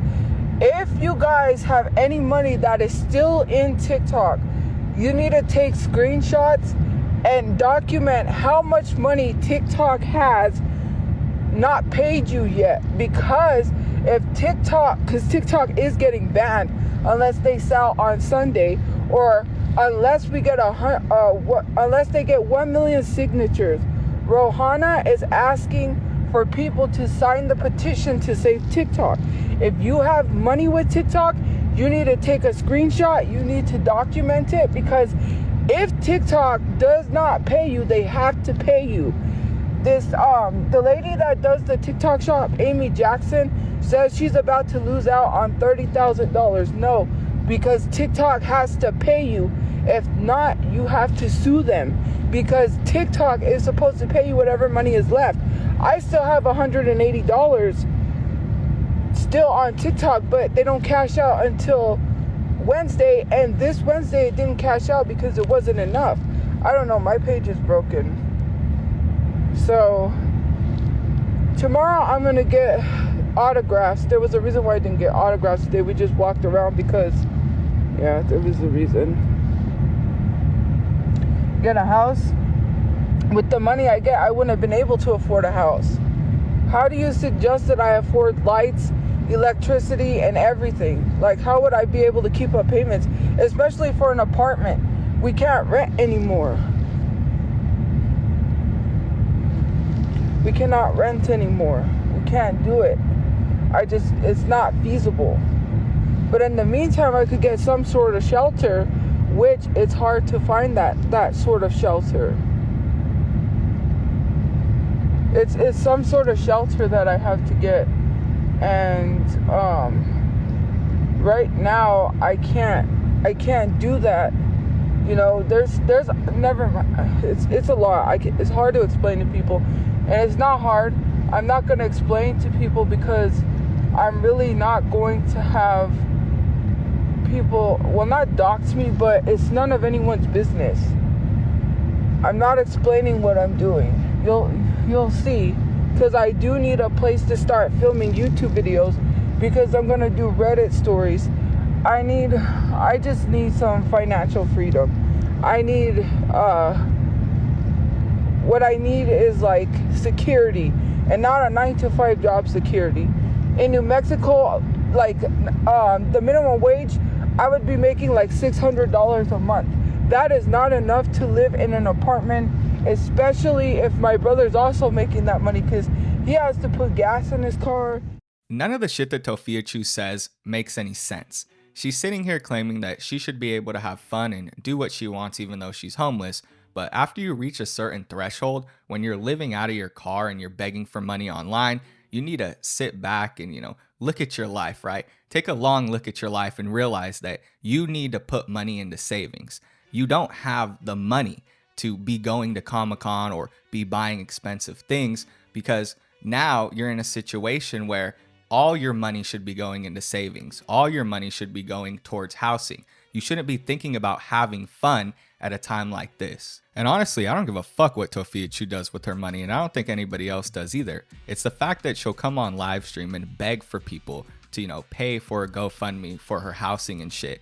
But she has this extra money, these extra expenses, and she decides to do this shit with them. But like that actual money that she's making from TikTok AdSense is probably just going like to Comic-Con or to getting her makeup, random shit like that, fast food, shit that she doesn't need when she's literally living in her brother's car. And that's what makes it easy as fuck for these commenters to come into her live stream and make fun of her for the shit that she does, because she'll be completely blatant about it and then act as though she's the victim because people are saying that she can't have fun, when in reality, people are just telling her how it is. If you're homeless and you're living in your brother's car, you shouldn't be doing shit like that. You should be saving your money. I don't know where Tophiachu gets this number from, this $600 figure that she's always throwing around. She claims that if she works a 9 to 5 in New Mexico, that she'll only be making $600, when that's completely wrong. To make only $600, you know, making the money that you make in New Mexico, right? $12 an hour.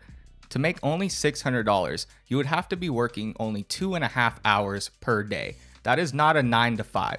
A 9 to 5 typically is 40 hours in a week. A 40-hour work week is a 9 to 5. So if you work 40 hours every week within that month, you would be earning almost $2,000, earning $12 per hour. Now, that's not a lot compared to some other minimum wages. I know in California it's a lot higher, but still, $2,000 is $2,000, and that's a lot more than $600. So when Tophiachu gives you that $600 figure, that has nothing to do with working a 9 to 5. That's literally the most basic income you can earn in New Mexico, working 2.5 hours per day. I don't even know if you can find a job where they'll only let you work 2.5 hours. You have to be one lazy motherfucker to only want to work 2.5 hours per day. That's some crazy shit. I don't even do that, and I'm a YouTuber, you know? I gotta work longer than that. And of course, Tophiachu continues to do the same bullshit. She's trying hard not to read the comments. She'll try to go off on side tangents, but yet something will catch her eye, and she has to interact with the comments, and then, you know, they just start flooding, spamming shit.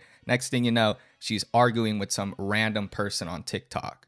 It's not a living wage. TikTok is where everybody was making money. I was making a living, and if I was able to keep TikTok with the support that I have, I still would have been able to support myself. Mind you, if I wasn't in this situation, I could have already kept doing social media and paid for my own apartment, but I can't get a 1-bedroom because I have my family to take care of. People fail to forget that I can't leave my family behind with nothing. Because I could have just said, hey, I'll get me a place, you know, like a 1-bedroom. It's the more bedrooms you add, the more expensive it gets. When you get to a 3-bedroom, you know, because I want my own privacy, that's where it becomes a point. It gets to a point where it gets higher up there. And where we were living, it was cheaper, but because we got evicted, you know, we have a lot of, like, everything that's happened to us. We could have got a lawyer, but it's just so hard, especially the last place. Someone said, you know, you have a case, but it's just, I don't know. Nothing, I'm too busy trying to stress to get a place. I'm exhausted, I'm tired. I can't even say that because TikTok will take me down if I go on that topic. I can't, like, the stress, the pressure, all of that, to even find a stable place while having to explain to people. How do you explain to people that you're trying to find some sort of shelter when they think that, oh, well, you shouldn't go to Comic-Con because of this, but I'm actively looking on top of going to Comic-Con, and all my money didn't just go to Comic-Con. I didn't waste it away. I helped my brother get his cars up and running. Well, not cars. Well, cars, because everyone knows we have an SUV and the other car that he uses to get to work. Oh, like, it's insane the amount that I've helped my family out. Like, and people say I don't help. And this is another thing I want to say, and I'm not trying to be rude. You make it very freaking obvious if you're filming me. Like, this girl was following me around and filming me and making it so freaking obvious. I could see you holding the phone up. I could see, like, you can ask for photos. That's fine. That's not what I'm mad at. But to harass me and follow me around, I see when you're filming. You're making it so obvious, because she was like, right as soon as I got out of the bathroom, there with the camera, this same girl. Like, it's so obvious. Like, it's very obvious. I can see you filming me. It's okay if you ask for photos. There's nothing wrong with that. But then it becomes a point where it's like, I can tell you're a reporter, basically, to tell me, well, oh, look, she's here at Comic-Con. Like, I don't mind taking photos with people. I don't know. Like, today I'm just exhausted. My feet hurt because I was walking around. And then I was like so worried because I'm like, man, I'm gonna face backlash because people are gonna say, you didn't work on getting a place and you went to Comic-Con. Like, I could already see the hate comments when people don't understand just exactly what I'm trying to do. But it's okay. We'll get back there somehow, some way. We'll get back to where we need to be. It's just, this year is already being stressful enough as it is.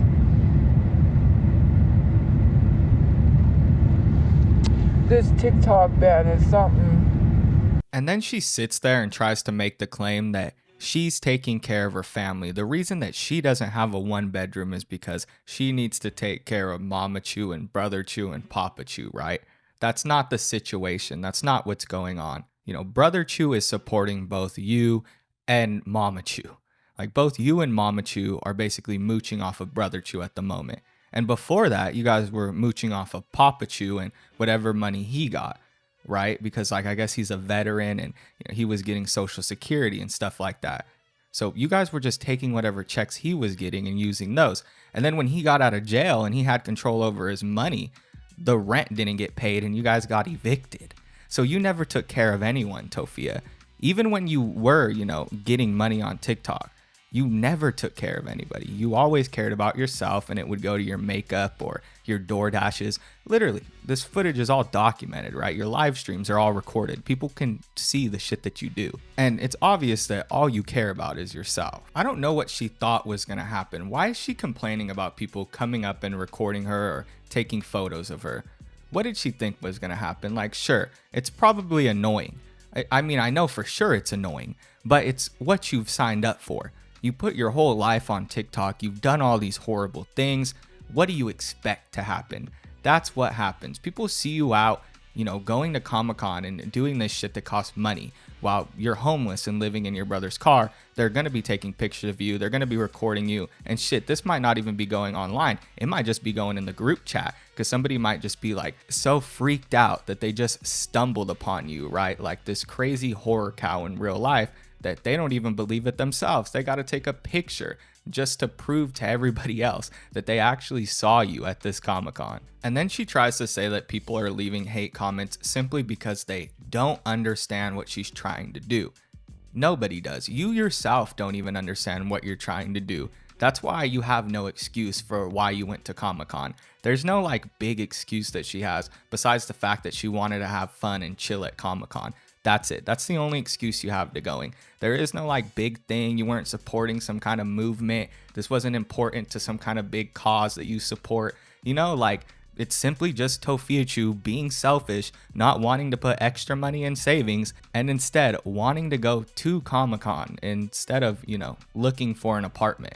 And I keep skipping over this because I feel like I've mentioned it a bunch of times before, but Tophiachu isn't getting a house.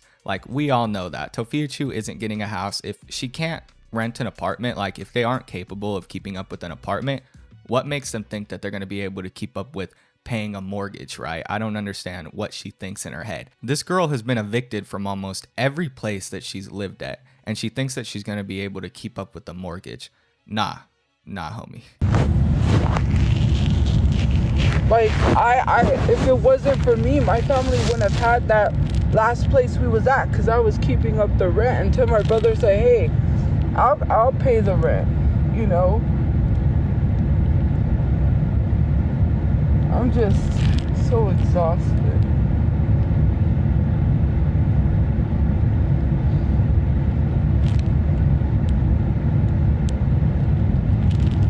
How much was Comic-Con? It was $151.52. Well, $151.52, I believe.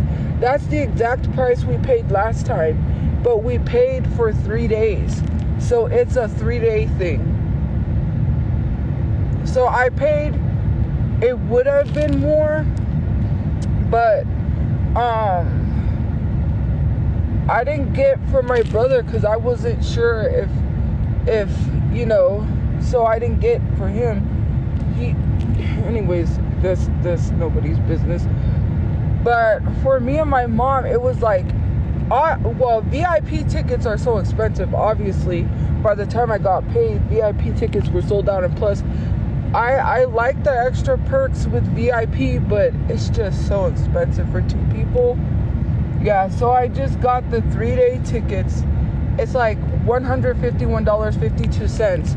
Then you have the signatures, autographs, which there's some autographs that I'm getting.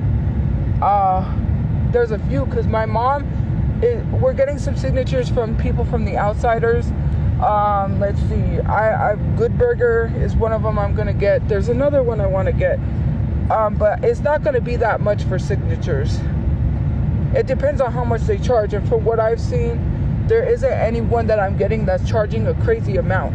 So yeah, I don't know how much in signatures, but it's not really expensive unless you're like eating there, or you're buying stuff there, or you're getting a crazy expensive, like some people charge upwards of $100 for a signature or something like that, because I remember Christopher Lloyd charged a lot, and I didn't have the money at the time to get a signature, and I'm like, that's just outrageous. But some of the people that are a bit cheaper, I'm okay with, because I'm like, I can understand being a bit cheaper. Ow. I'm gonna have to try to shimmy this off because it doesn't come off. You have to cut it off, and I don't have a way to cut it off because I have to put my other band on when I get it. I got it off. Okay, great. Because they gave me my other bands for the other days.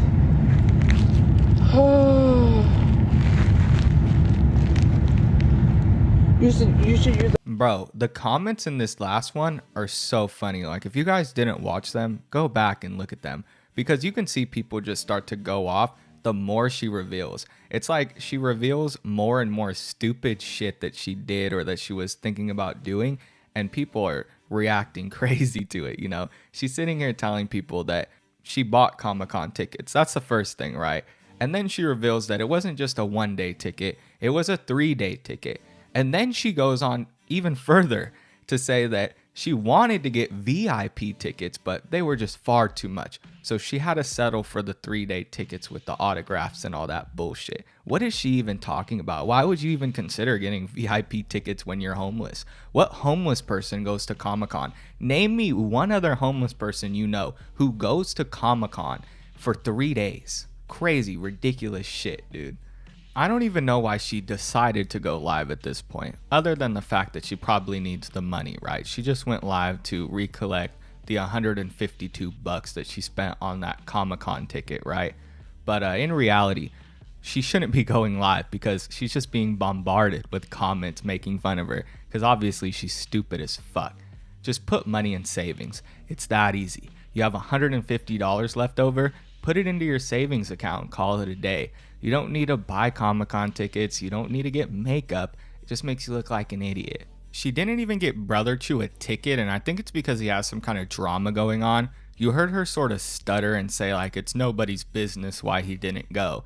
It's like, come on, we all know that Brother Chu probably got into a scuffle with his girlfriend or something like that. He probably crashed into their car somewhere. Y'all probably haven't heard from him in like 3 days, you know? That dude does some pretty crazy shit.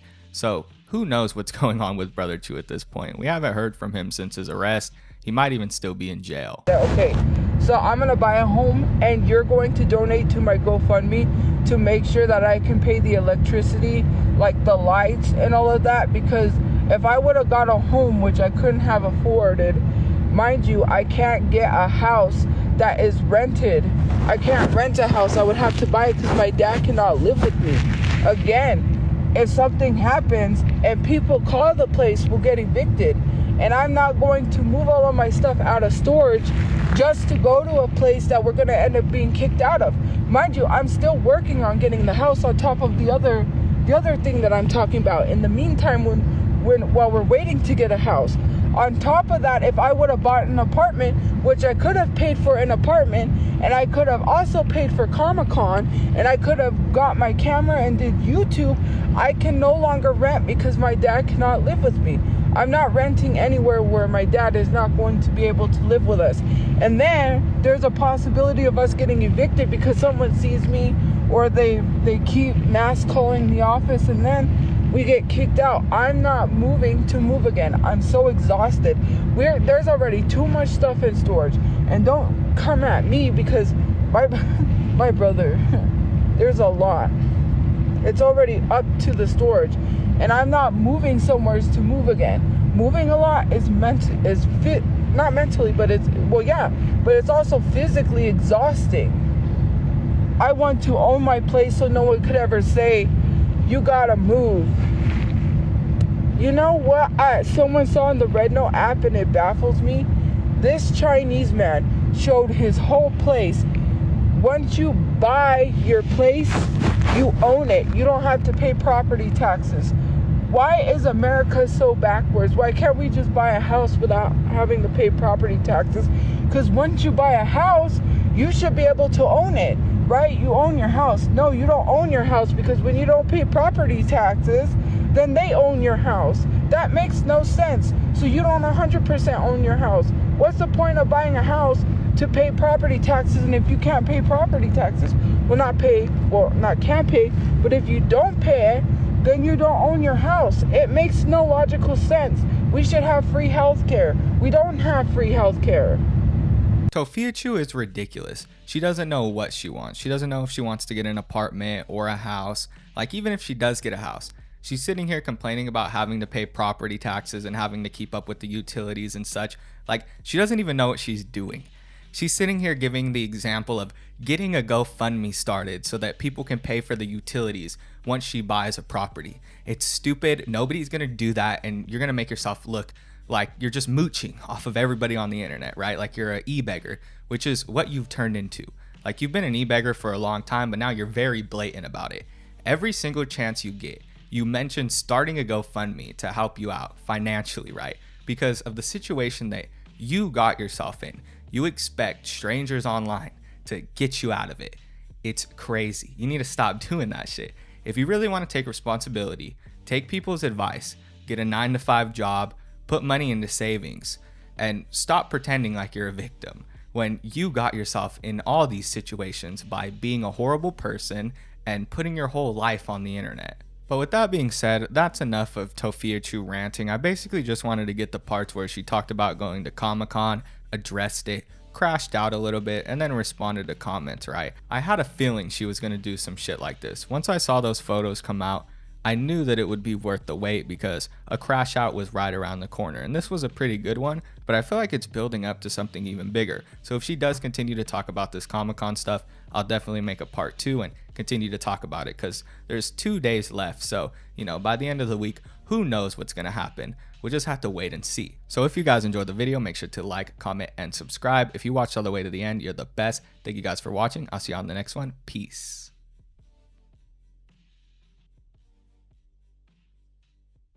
Honestly, that was probably like the ideal Tophiachu video right there. I mean, there was a little bit of editing that I could have did in the audio, like taking out some breaths like I do now, but holy shit, like that got way better. Like my commentary from the beginning of the video, which is like, I don't know, maybe 4 months before I made that last one you guys watched. So it was like maybe like a 4 or 5 month span where my commentary changed pretty drastically. Like now I feel like I'm at my peak where I kind of just talk and I kind of just do my thing and it works out well for me. But at the time, there was a lot of jumping around between like writing shit down, trying to do shit off the top of my head. There was a lot of shit that I had to do. There was a lot of shit that I had to figure out before my commentary became polished. But I think right around this time, like right around the last video you guys watched, is when shit started to get a lot better. So from here on out, the commentary should get a lot smooth. The editing should get a lot better. But man, going back and watching that first video that I included in the compilation, I'm like, should I even fucking include this shit? It's pretty boring for the beginning. And Chilla did a good job. Like I did a good job in some parts. But yeah, that's what I think happened to that commentary. I think it was just a little too stiff, you know what I mean, on my end. Chilla had already like done collaborations in the past, I think, with other creators. That was probably like one of my first collaborations, and I just didn't know like how the fuck to communicate with somebody, I guess, because I just sound like a fucking robot. But anyway, it ended up turning out all right because the commentary got a lot more smooth. The video was a pretty good video. Like the clips were nice.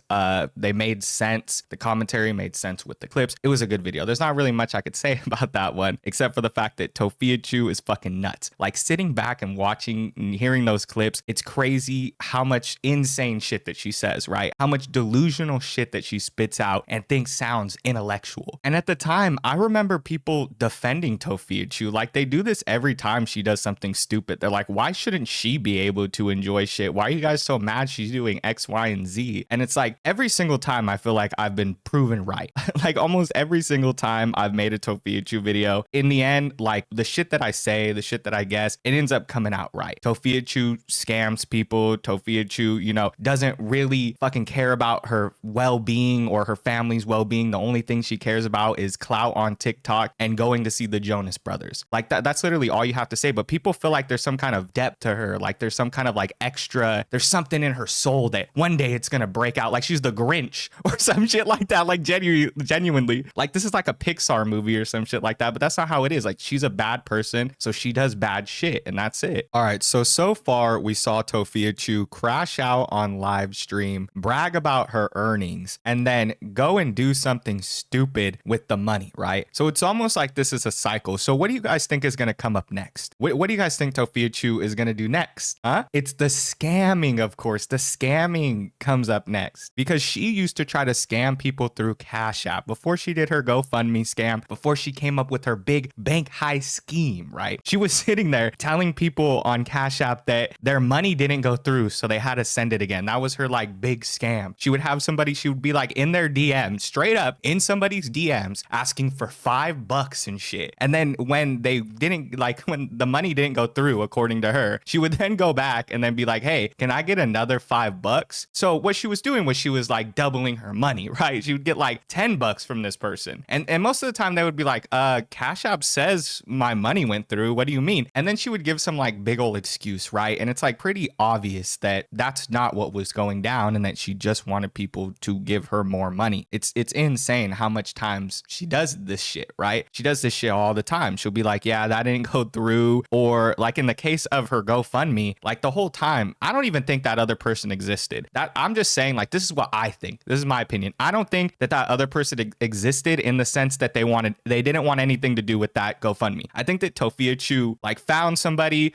who was willing to give their information so that she could start a GoFundMe without using her name and, you know, use the excuse, oh, it was the friend. That's why she says that when she reached out to him, that he didn't even respond, right? Like this dude didn't even respond. So that's weird, right? You know, the guy who set up the GoFundMe for you all of a sudden ghosts you and he's supposed to be a friend of your brother's. That's kind of weird. And then she says that like, I don't know, bro. She came up with this whole thing where she was like communicating with GoFundMe and she was trying to get in contact with him and tell him to talk to GoFundMe. Like bullshit, right? It's all bullshit. And she does this all the time. She comes up with these elaborate, like, you know, I fucking, it didn't go through, or, you know, I couldn't get in contact with the guy who set up the GoFundMe. Like it's lies. It's just straight lies for her to get more money. And now here she goes starting up another GoFundMe, but instead of it being for $7,000 for the funeral cost, it's for $500,000 fucking dollars. My mom's hard of hearing. She's disabled. So if she used the word, why are you so mad? Because she can do so. You know, that's what's called reclaiming words. If you're not disabled, you don't get to tell any disabled person how to use their word. Considering the fact that people say she's faking hard of hearing. My mom can't hear anything I'm saying right now. And it bothers me because people are like, she's trying to lie to get some disability check. She can't hear nothing. But yeah, you allow people to be so ableist, so racist, so this, so that. But I'm the horrible person. You're just as bad. If I'm bad, you're with me, you stupid. Like, you guys are stupid to call me a horrible person doing the same exact shit that you're calling me out for. You're bad too then.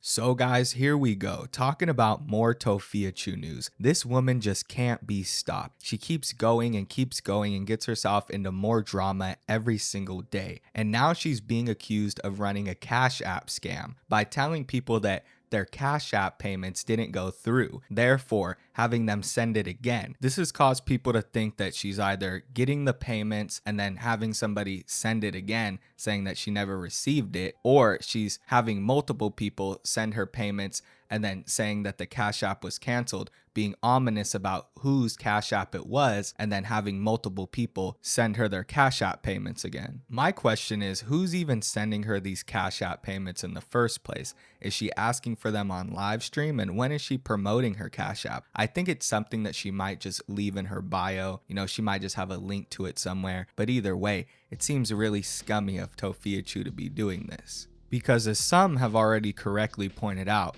you get a notification from Cash App if you send somebody a payment and it doesn't go through. You usually get a notification saying that, you know, hey, your payment didn't go through. Would you like to send it again? Would you like to cancel it? We need more information, yada, yada, yada. So people are thinking that Tophiachu is doing this, like I said, just to scam people and get them to resend payments, basically doubling her money. One would also have to take the time to wonder, why does Tophiachu need this money so bad anyway? Why is she asking people to pay her on Cash App? Well, apparently, payment information from Tophiachu's live streams in the month of February have came out, and she's only made $20 from the gifts that she's earned. This is according to some random TikTok metrics. People were able to put in the numbers probably on some, website. And then the views and gifts she earns from each live stream are publicly accessible as well through random websites. So people just found that information, put it in another website, and they were able to see how much she earned for the month. And it was $20. So this woman talking about, she earns so much on TikTok. She was able to make a living, earn over $1,000 a month, get her family out of poverty and ride into the back seat of Brother Chu's Chew Mobile, right? She's always bragging about that shit. But yet in February, she only made $20. So right now, Tophiachu isn't in a good spot. She's being called out for potentially being a scammer. And then she's got this whole only earning $20 in the month of February thing going on. It's clear that she's got a lot on her mind, and this has caused her not to live stream for the past couple of days. The only live stream VODs I can find are from the 25th and the 26th of February. She didn't record for the 27th. She didn't do anything for the 28th. She's just kind of been sitting on her ass. And I thought that TikTok was her job, but people are speculating that she's just scared to come back because she already knows the comments are going to be flooded with accusations and people making fun of her for making such a measly amount. The clips are still really good though, folks. I mean, in a few of them, Tophiachu's got a gingerbread man filter on. She looks pretty wild, but before we get into any of that, I first wanted to check out this story Tophiachu made because I haven't even read you guys what she wrote. She wrote, if you tried to send a Cash App, it didn't go through. Try resending it on PayPal or resending it on Cash App. Again, thank you. I appreciate it. I didn't ask for it, but thanks. So again, I'm wondering, how did these people even get access to her Cash App if she's saying she didn't ask for money? Obviously, she's promoting it somewhere. So therefore, I think she's asking for money. You're like indirectly asking people to pay you if you're promoting your Cash App, right? Am I wrong about that? So as I said earlier, this whole story started to make the rounds pretty quick. It was all over Reddit and people were in Tophiachu's DMs. Now, stupidly, Tophiachu decides it's a smart idea to respond to DMs. After all the harassment she gets, calling herself a victim all the time, she thinks it's a good idea to go into DMs and read what these people have to say about her. And not just read it, but go through the effort to respond to it. So somebody says, scamming people now, but I thought you were richer than us. She says, how am I scamming someone that sent me money and I didn't even expect it? How is that scamming someone? Like, I'm literally not scamming someone who sent me money and I didn't even know I was getting it. I just saw a notification and went to accept it and Cash App blocked it. That's not scamming. Jesus Christ, Tophiachu types the way that she rants. That was pretty hard to say, but you guys get the idea. She's really trying hard to make herself look as though she's not guilty, which makes me think that she's probably guilty. I mean, who just goes through DMs and randomly looks for people calling them out? She knows that she's trying to defend herself. She knows that this shit's gonna get clipped and she's not going to bring it up on live stream because she's not going to be able to defend herself on live stream. There's going to be too many people there typing back to her. But enough talking. I just wanted to show you guys as much as I've gotten from this whole Tophiachu scamming arc. Not much has come out. We got to wait for her next live stream because you guys already know people are going to be brigading her comments. But now, let's get into the first clip of the day. Today, we're going to be looking at Tophiachu talking about how Brother Chu doesn't support her and how she makes her own money. She's saying that she's tired of people saying that Brother Chu is supporting her, even though she is living in Brother Chu's car and, Brother Chu was paying the rent at the time when they got kicked out. So it almost seems like Brother Chu was taking care of her. I mean, he's the only one with a job. But anyway, in this clip, Tophiachu is trying hard to make people believe that Brother Chu isn't taking care of her. What do you guys think? Trying to say that he's the one that's helping. He does help, but he doesn't have money coming in. I'm the one that has money coming in. I'm not telling his business. What I'm saying is I'm so sick and tired of people saying that people are supporting me.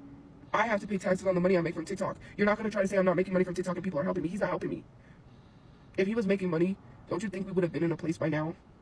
Why would you think he would want to live on a car if he's making money and helping? I don't know what goes through people's minds when they don't use their common sense. I'm the one that paid for everything at Comic-Con, on top of saving money, which went because I owed bills and unexpected things that happen with cars. I just don't, it baffles me how people try to say I'm not helping. Okay, my mom's got 1,000 pairs of pants because I get her pants at the thrift store because she needs them. My mom has a good pair of shoes because of me. She also has an even better pair of shoes. It went with the car when it went to the mechanic that they're Nike shoes in her size. On top of that, he has this running car to go to work because I paid for the $200 alternator. Where are you? Where are you? And I'm so sorry. I don't care. APS can come all they want. They ain't gonna do shit. Why? Because you're saying I'm threatening people? I literally have screenshots. But you see what's funny is how there's a username right now that is actively saying they called APS. How come you guys don't call them cop callers? Why are you wasting police resources for someone that's defending themselves online and is spitting truth? You called the cops on me because I'm spitting the truth? You're weird. You wasted police resources on someone who is using a gingerbread filter, having a conversation about people wanting to pry in their business because they're saying, oh, no one pays for my phone bill or my bills. I do that. Common sense, if my bills weren't getting paid, I would have had a job by now. Stop trying to say that I'm using other people's checks. If you was getting $3,000, okay, you hush. You're not getting nothing. Maybe worry about yourself and don't worry about me. I'm making moolah. I'm paying my bills. Pay yours. Don't worry about if my bills are paid. Thank you. No, actually, I get paid more than $1,000. No, it's not the normal amount people get paid unless you have a high-paying job. Otherwise, you have to be making 3 times the rent to live anywhere. And where is anyone making $3,000 at McDonald's? The starting hourly pay here is like $15 an hour. And it goes up from there. So it's like $15 an hour. And then it goes up from $15 an hour to a higher paying job. So if it starts at $15 an hour, people are not making $3,000. And that's like in 1 month. And I'm not saying I make $3,000 in 1 month. I make thousands of dollars in 1 month. But sometimes, because I get paid once a month, I don't get paid every 2 months. If it's low, it's not good. Because the only reason why TikTok pays you once a month is because it depends on how high your payment is. So like if I was getting paid super high, right? Let's say if I was getting paid, like, okay, if I could possibly make $2,000 in 1 month. Or I mean, not 2,000, $20,000 in 1 month. I could make $100,000 in 1 month. It depends how good the month is. That's why they pay you once a month. Unlike a regular job where you get paid twice a month because you get paid every 2 weeks. Right? I don't get paid every 2 weeks. I get paid every month. Well, actually 2 weeks is a month. So yeah, I get paid basically like a regular job. But the thing is if my payment is so low, I'm not insured because it's every 15th of every month. Yeah, you can say no, I can't. I've already made over 20K plus, I believe, from the span of just like three or 4 years since I started getting monetized on TikTok. If my money didn't have to go to important things, I could have probably saved that money for a down payment on a house or bought my dream car already. Tophiachu is all over in this clip, but let's start off with what she initially says. Her saying that Brother Chu isn't taking care of her because she makes money on TikTok. That's just not how shit works. It's obvious that Brother Chu is taking care of both her and Mama Chu. I mean, they're living in his car. How could she not say that she isn't being taken care of by the guy? He's the only one that works a legitimate job. And the reason that they aren't in a place yet isn't because Brother Chu doesn't have the income, it's because they're on a do not rent list. Not only because Papa Chu, but also because Tophiachu decided to run her mouth and get into drama with Squid. So now everybody knows her bullshit. It's all on the internet. And any renter could just look up Tophiachu's name and find out the fact that she's a horrible renter. It's pretty easy to do. With that out of the way, let's talk about how delusional Tophiachu is, considering the amount that she's earned on TikTok. We just talked about how small of an amount she earned in the month of February, but here she is talking about how she earned thousands on the app. Now, I finally get what Tophiachu means. She's talking about earning about $20,000 throughout the span of 4 years. Most people earn that in a year. Like working a 9 to 5, they can make close to that if they're getting paid enough, right? And they're working enough hours, they could definitely make close to that in a year. It's not that hard. But Tophiachu is here talking about how she made that in a 4-year span. Let me put this into perspective for y'all. $20,000 divided by 4 is $5,000 a year. That's how much you'll be getting in a 4-year span. You made $5,000 a year on TikTok and you're calling that a full-time job? That's nowhere near what you'd make in a year working a full-time job. But here Tophiachu is bragging about making a measly $20,000 in 4 years. I mean, it's not like that isn't a significant amount of money to have. That's not what I'm saying. But what I'm saying is, if you're an adult and you're working a real job, you're going to make more than that in a year. You're probably going to clear that easy. To do that in 4 years, that's not an accomplishment, and that's far from working a full-time job. And then she tries to act like she would be able to save all that money for a year and then be able to make a down payment on a home.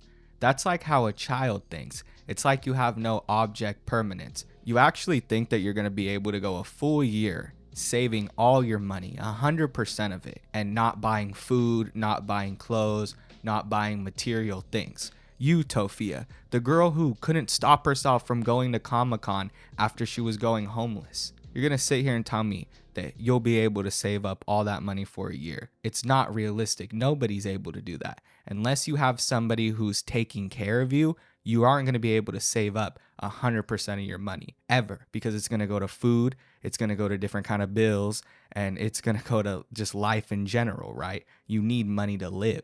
Before we move on to the next clip, I want to give a huge shout out to Papa Mike 2.0 on TikTok. I should have gave him a shout out right off the bat, but I'll make sure to include their TikTok in the description of this video so you guys can check them out.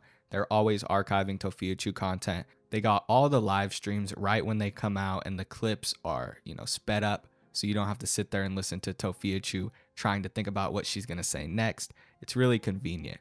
So I want to give a huge shout out to them for providing the clips in today's video, because that's pretty cool. But with that out of the way, let's move on to the next clip that I have. So in this next clip, Tophiachu is ranting about how people don't do anything, how they just sit on their ass and they're fake activists. This whole rant that she goes on is a huge projection. She goes on a rant about how people are fake activists when herself is a fake activist. You can see instances where in the past she's supported people like Donald Trump, she supported right-wing movements, and now that it's popular to be leftist, Tophiachu supports leftist movements. You can see that shit easily. People have shown a bunch of examples of that in the past. On the consumerism bit, you guys already know that Tophiachu always buys the weirdest kind of shit. Like any new makeup kit that she sees somebody using on her TikTok feed, she buys it. She's buying tickets to Comic-Con, she's getting their autographs, she's doing all this shit, right? Tophiachu literally uses an example of people buying makeup kits from random individuals when they don't have enough money to support themselves. She's talking about herself. She's literally using herself as an example of people who are into consumerism, too into consumerism, right? That's her. So it's just a huge projection. Just watch this, y'all. Fucking day that you don't do. Because some of you guys have your finger up your ass all day and don't do shit. So maybe take the finger out of your ass and stick it in your mouth. Maybe that should be a better plan for you. Because I'm so sick and tired of people pretending they care about these causes. You don't post anything every single day about what goes on with black people in the black community, do you? No, you don't. There's so much fucking police brutality and, like minors, small children being unalived by police that you don't give a fuck. When was the recent unaliving for police brutality? Can you say anything? No, you can't, because you wouldn't know. I'm so tired of people coming on this app acting like they care, being like LGBTQIA plus community this, when you don't even post anything about what's harming them right now. Have you posted resources and hotlines? Because I have in my Insta story. And I fucking hate when people don't look at my Insta stories and tell me I ain't doing shit. Look at my Insta stories. Then come talk. Because half of you guys don't even put in work to take down racism, and you're fucking sitting here being like, oh, you're racist, racist that. How do black people be racist and you're the most stupidest idiot in the whole entire country? That proves why only 50% of people read at 5th grade reading level. That really checks out. You're the one that needs to start back at elementary school and learn how to fucking educate. You need an education because you're so fucking stupid that your head's up your ass, right? I'm sorry. Which one are you, Harold or Lloyd, when it comes to Dumb, Dumb, and Dumber? You can't even, like, and I say education, and what are you going to do about it? It baffles me. Like, this is why 50% of Americans are stupid. They voted for a man that's literally right now as we speak gonna charge people $5 million for this gold card to become a U.S. citizen. If you're rich and you're an immigrant, you could pay $5 million for a gold card to have citizenship in America. What kind of idiotic stuff is that? And you want to tell me you guys are smart as fuck? If you guys were smart as fuck, then you would know why people live out of cars and can't afford to get a job or can't even afford fresh foods like vegetables. But clearly you don't pick up a goddamn book and read it. And someone needs to slam weapons of mass destruction in your face and make you read it. Because I'm not going to continue to keep telling you about that book you need to read. If you don't get it, then you don't get it. Those who get it, and those who don't. The rich are rich for a reason. Why do you think there's only 1% of rich people? Because you're stupid as fuck. You let people get over you.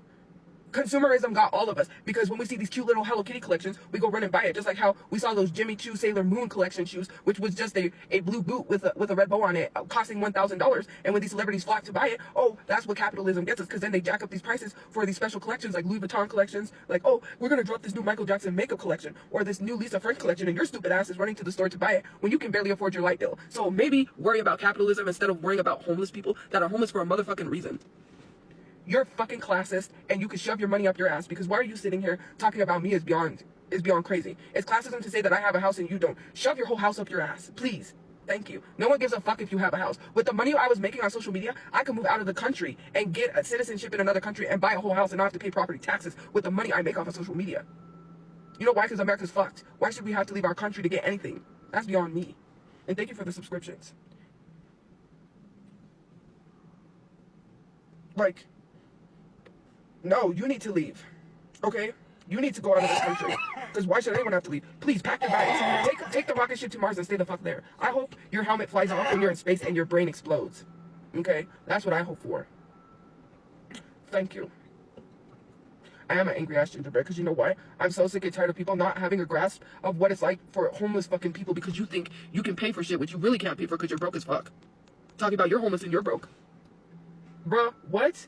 You can't even barely fucking pay your light bill, talking about I'm living out of a car that is running every day. Do you know what it costs to live out of a car that constantly is running and putting gas in it? That's not cheap. So maybe keep your business, your cheap ass business, out of my rich ass life. Because it's very expensive to be putting gas every single day while living out of a car. Because in order to have a car running, which funny enough, people said this car was not running, it's running. And we're actually working on getting a place. So, this clip is full of Tophiaisms. She starts off by talking about the whole 5th grade reading level thing. She's mispronouncing words. She's talking about Dumb and Dumber, making Dumb and Dumber references. Like, this is classic Tophiachu. She's like speed running her classics right now and just going on a rant that's basically a string of each and every argument that she's had in the past. Anytime a troll, goes against her, it's like, well, you read at a 5th grade reading level. Well, which character in Dumb and Dumber are you? You need a edumacation. Like, she does this shit on purpose. And that's what Papa Mike was saying. If you read the little caption there, they're basically saying that Tophiachu is doing this because she wants engagement. She's trying to create some rage, and she's telling people that they're not doing enough. She's basically doing what people do to her and then trying to flip it back on them. And folks, it doesn't matter what side you're on politically. I think we can all agree that the reason Tophiachu is homeless has nothing to do with what president's in the office. It has to do with the choices that she made. That's it. It's because she made bad choices. She got kicked out of her apartment, and now she has to deal with the repercussions. And I don't even know what the fuck she's talking about. I don't even know. Sailor Moon, Jimmy Choo shoes. I've never even heard of this shit. No, I didn't go running to buy the Jimmy Choo shoes. I mean, sure, we're all into consumerism. That's just the American way. That's what capitalism is based on. It's based off of consumerism. But it doesn't matter. That's just how it goes. You ranting about consumerism isn't going to change anything, because that's the way you think as well. You buy random shit. All those items that you're talking about, those are specific to you. Not a lot of people wanted to buy that shit. You're the one who wants to buy these Jimmy Choo shoes and these makeup palettes. You're the one who barely has enough money to afford them and still tries to buy them. That's you, Tophiachu. What's with her and shoving things up your ass? Like, she keeps talking about people shoving their fingers up their ass, shoving houses up their ass, shoving this, that, and the other up their ass. Why is she so fixated on that? And then she has the audacity to say with the money she earned, she could move to another country and buy a house. Yeah, try doing that on $20,000. See how far that gets you. How long you can live off of $20,000 in another country after buying your plane ticket and somehow finding a place to live. Figure it out. because that shit ain't gonna work. Are you gonna find a job when you get there? I don't know, Tophiachu, that sounds kind of scary. I know you're scared of the word job, you know. You might get an interview and then spurg out and end up like World of T-shirts, getting arrested in Japan or something, you know what I mean? That don't sound good. The next clip is a pretty crazy crash out. I didn't think that we just get a crash out in the middle of this video, and I'm not going to title it like Tophiachu had a major crash out, because at this point that just kind of goes with watching a Tophiachu video. There's going to be a crash out somewhere in there, so it's not like it's any big news, right? But I guess she started crashing out on people because she said that she could use the R word, which is, you know, regarded. She wanted to use the R word, and you know, everybody was telling her that she probably shouldn't be saying shit like that. They were making fun of her for it, mostly because it said that Tophiachu doesn't have any kind of disability. I'm pretty sure she said herself that, you know, she's not actually diagnosed by a doctor. She's diagnosed by like a teacher. A teacher told her that she may have had a learning disability. They wanted to get her tested and she never did. At least that's what this caption said, and that's what I've heard online, you know, repeated in the past. So that's just what I'm gonna go with. If anybody has anything to add to that, you can let me know in the comments. I wanted to use the R word, that's my fucking choice because I'm disabled, but I realized it might hurt other disabled people to use it, just like how black people reclaim their word. I can reclaim the word because I had it said to me in real life. It's not womp womp if your dad ends up in a car accident and becomes brain dead and a vegetable. Then how would you like it if someone told your dad he's an R word because he's a vegetable? You know, I hate that. I hate that so much that sometimes you could easily be in a situation where you're disabled. You're one accident away from being disabled, and I'm not saying that in a rude way. Like, it could happen to you, and your parents will have to deal with people at Walmart or someone say, oh, you're a R word, and you know, having to deal with people if they decide to share your story online and you know, be like, can you help us because we're going through a difficult time, and someone slaps the R word in your comment section. It won't be womp womp, okay? Considering the fact that I do have relatives that are disabled, one of which is a spokesperson and does the commercials for ARCA. I hate when people are so ableist. I hate it with a passion. They're like, well, what about your mom? What about you? My mom's hard of hearing. She's disabled. So if she used the word, why are you so mad? Because she can do so. You know, that's what's called reclaiming words. If you're not disabled, you don't get to tell any disabled person how to use their word. Considering the fact that people say she's faking hard of hearing. My mom can't hear anything I'm saying right now. And it bothers me because people are like, she's trying to lie to get some disability check. She can't hear nothing. But yeah, you allow people to be so ableist, so racist, so this, so that. But I'm the horrible person. You're just as bad. If I'm bad, you're with me, you stupid bitch. Like, you guys are so fucking stupid to call me a horrible person doing the same exact shit that you're calling me out for. You're fucking bad too then, bitch. Jump in a vat of lava. Like, seriously. If I'm bad, you bad too. You rotten to the core, okay? Jeez. Some of y'all need a reality check calling people bad, but then you be out here teen this, teen that, this, that. It's so weird. You the same people doing the weird shit that you calling me out for. Now, I'm side-eyeing you. This gingerbread man side-eye... What? Let's play this song, because some of you guys need to get... My phone charged enough. No, it was at 40%. I know it's not charged. It's like at... Well, now it's at 83. It's not charged enough. I'll let it charge for a little bit longer, but yeah. You know? So crazy. And then people have the nerve to say, well, I mean, not good enough because she plays games on it and it's gonna die pretty fast. I usually give it to her when it's like 90%. I mean, I could give it to her, but it's like 83. Anyways, what I was gonna say was, it is so crazy to me how you love to say I'm a horrible human being but do the same things. Like, make that make sense. So the major thing that Tophiachu is doing in this clip is conflating being mentally disabled to being just disabled. She's saying that people who are disabled should be able to use the R word because they're disabled just like people who are mentally disabled, but she doesn't understand that those are two disabilities and the R word is used towards people who are mentally disabled. Like, I've never in the history of my life seen somebody with a broken leg be called the R word just because they have a broken leg, but I have seen people be called the R word because they have a mental disability. Those two things aren't interchangeable. Being physically disabled and mentally disabled are two different things. These are easy concepts to understand, Tophia. You're a 30-year-old woman. I think it's pretty easy for you to grasp it, right? So your mom saying the R word is indeed not her reclaiming the word. It's just her being a bad person. It's just her using the R word. And hey, you can have your opinions on whether or not you care about someone using the R word. I'm not here to tell you how to feel about that. But, you know, if you do feel offended by people saying the R word, then Mama Chu isn't reclaiming it. Like, we all know that. She just said the R word. Here Tophiachu is, though, trying to conflate the two. Being mentally disabled and being physically disabled. They're just not the same. Then she says, how are you going to sit here and tell me that I'm a bad person for doing the same things that you do. Welcome to the internet, Tophiachu. That's what everybody does on the internet. Check any comment section. You're gonna find people who are getting mad at other people for doing the same shit that they do every single day. It happens. That's just what the internet is.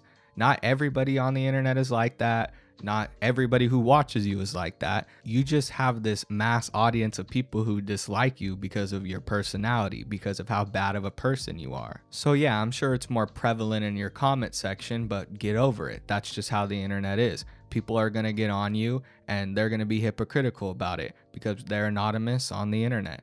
Get over it. You have done bad things. Most of the time when somebody says that you're a bad person, they don't have to lie about it because it's already all out there. It's already true.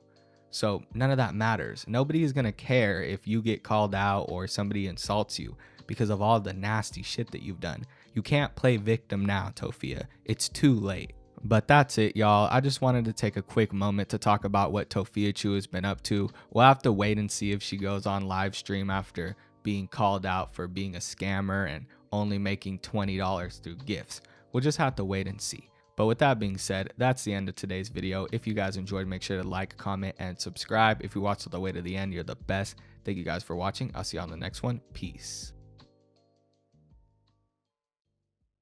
One of the big things I noticed in this video is that Tophiachu will sit there and ask her audience for money. She'll ask her audience for all this kind of shit, for attention, to basically be her therapist. But at the same time, she'll sit there and say that they're stupid, that, you know, this is why 50% of America is so dumb. Like, you guys are so stupid, you can't even read. Like, she'll straight go off on her audience. And then, like, a few minutes later, she'll be like, yeah, but can you guys cash out me $5? Like, my mom's, you know, really sick right now, and we're outside. And I would love to go get us a Big Mac or something. And it's like, bro, you literally just got done calling these people stupid and basically saying how much you don't like them. And now you're going to sit here and ask those very same people to give you money. Maybe that's why your GoFundMe failed. You know, the new one that you made, I'm pretty sure that's why it failed. Like, how are you expecting an audience of people that you actively dislike and talk shit about to donate money to you? It makes no sense to me at all. She's also a fake activist. Like, half the shit that she mentioned in this live stream, she doesn't talk about anymore. Like, she doesn't talk about any of these things that were an important issue to her like 7 months ago, 6 months ago. You know what I mean? Like, these things just totally leave her mind. She's a very performative person. She scrolls through TikTok. She sees some talking point that she likes, that she knows is going to go over well with her TikTok audience, and then she spits it out. And half the time they know that she's giving bullshit anyway.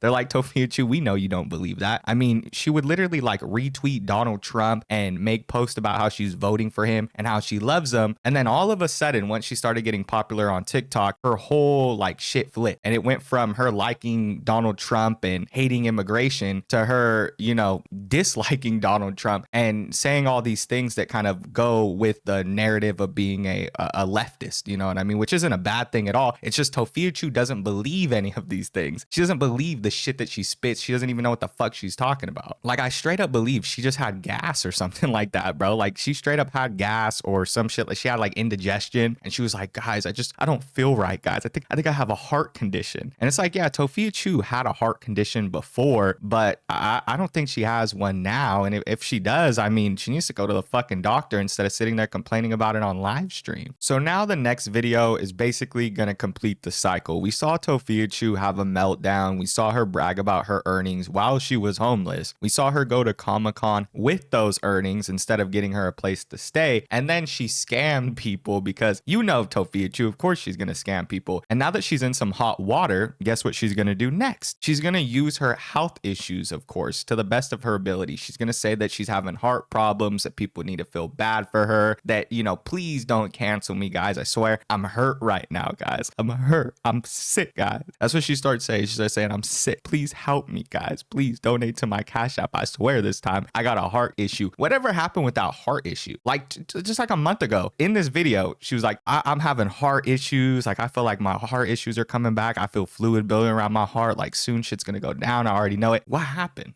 You are now watching The Leaping Lemur. Am I still moving to Hawaii? I don't know. I haven't even talked to him about that. And plus, I gotta convince my mom somehow, some way. Eventually, I want to leave the country.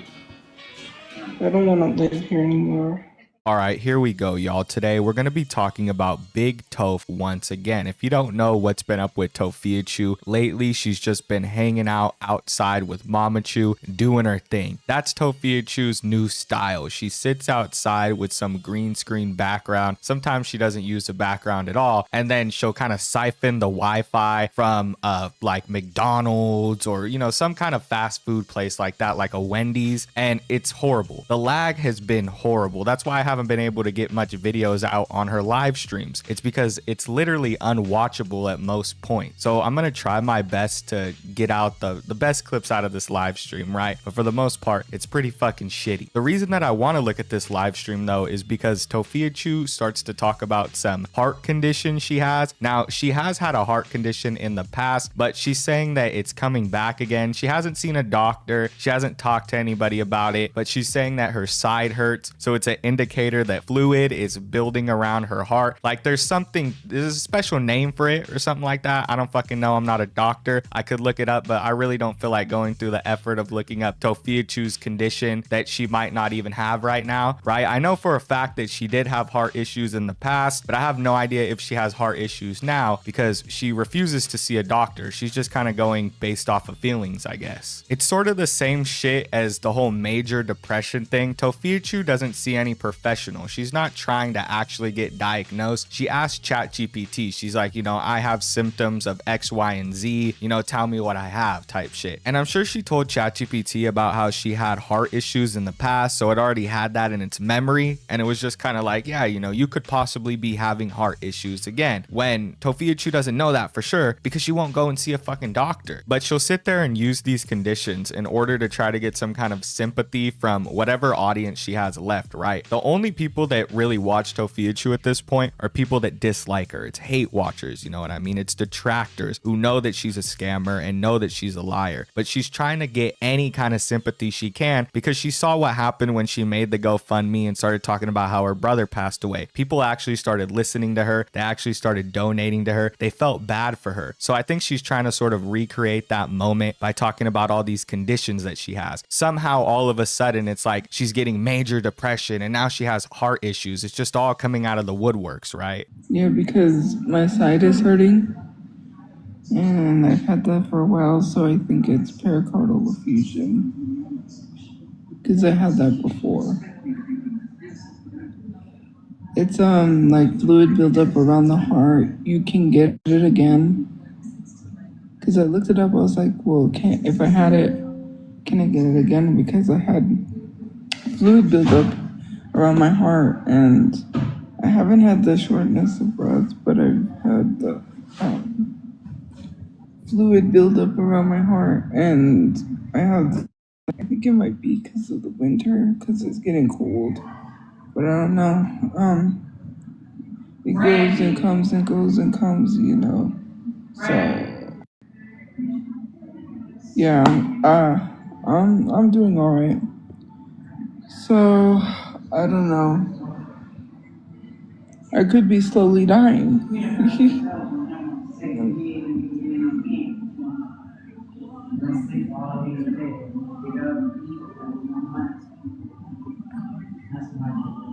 Thank you for the gift.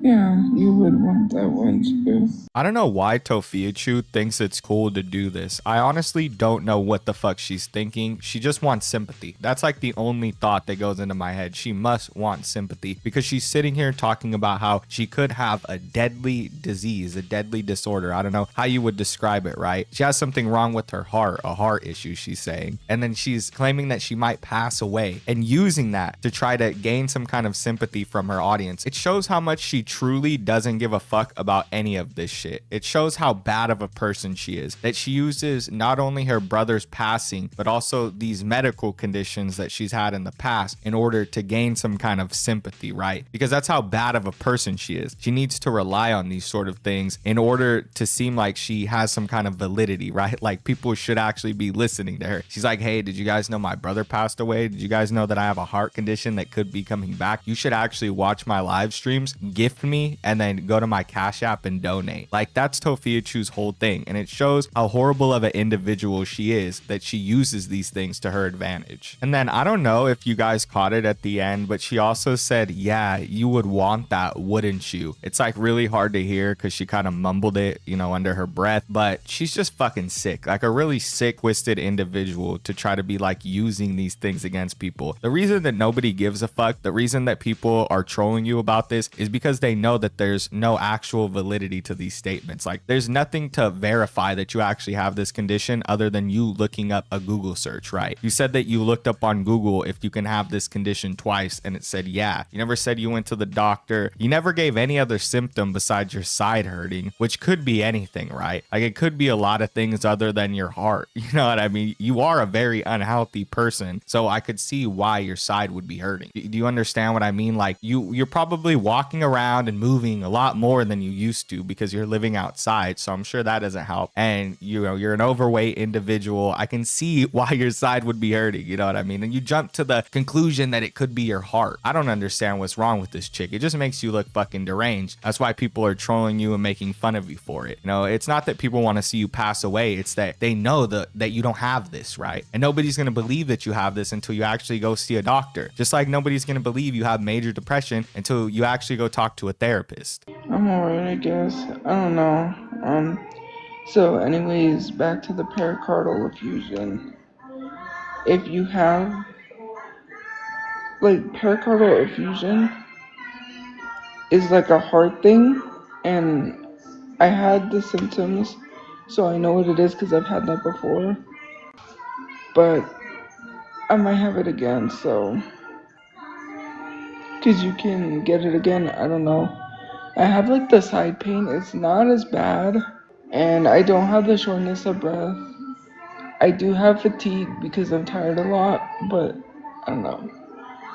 Well, I don't want to get poked, and also if I don't have a lot of the symptoms, it's just like side pain, and it goes away and then it comes, but I think that might be because winter is coming, the cold, but then again, I don't know. It's like even this bitch is second guessing herself. Like even she's not confident in her diagnosis. She's like both confident and not confident. You know, at some point she's like, yeah, I'm pretty confident I have this. I've had the symptoms before. And then she'll also go on to be like, but it's also just side pain. And it could be that winter's coming. It's like, which is it? Like you've had this condition before. So do you recognize the symptoms? Are you having other symptoms besides the side pain? Because to me, it sounds like the only symptom that you're having is side pain. That's the only thing that you're describing. But yet you'll go on to be like, I had the symptoms before. I know how it feels. Is the only symptom side pain? I really highly doubt that. If you're having like heart issues, I'm sure you'd have like some kind of, you know, pain in your chest, that you would feel pressure. Like, you know, I haven't looked this up on Google. This is just me going based off of like the shit that you've described. It's like if pressure is building up, if you have fluid in your chest, you're gonna feel it, right? It's not just gonna be side pain. I mean, I'm sure that's a symptom, don't get me wrong, but I don't think that would be the main symptom of fluid buildup around your heart. Now, y'all, there's also another clip I found that I wanted to show y'all. This is from yesterday. It'll probably be like 2 days old once you guys watch this. And it's Tophiachu talking about how some guy wants to take her to Hawaii, wants to take her to Maui. Pretty fucking crazy, bro. I guess she's got a new boyfriend or a new love interest. I don't know if they're official yet, but she's been talking about him here and there on her live stream. And one of the things that she's bragging about is that this guy is trying to get her to go to Hawaii, which isn't happening, right? Like that's not real. No guy's trying to actually get her to go to Hawaii. It's some weirdo like Catfish or some kind of buddy troll who's trying to fuck with Tophia, who's gassing her up, right? They're like, oh yeah, totally, I'll fly you out to Hawaii, I'll take you to Maui, we'll go see this, that, and the other, and we'll do a bunch of fun stuff. And it's just to basically like get her to want to talk to this person, like get her interested in this person. And they're doing a damn good job of it because she's starting to talk about them on her live stream, which is probably fueling things even more. They're like, fuck yeah, now she's talking about me on her live stream. Next thing you know, I'll be able to do this, that, and the other, and I'll tell her to do this. It's like, it's basically somebody who just wants to buddy troll Tophiachu by pretending to be a love interest. Same kind of shit that they would do with like Chris Chan, right? Or sometimes with Nova. Like it happens a lot, and I feel like that's just exactly what's going down right here. It's gotten that shit written all over it.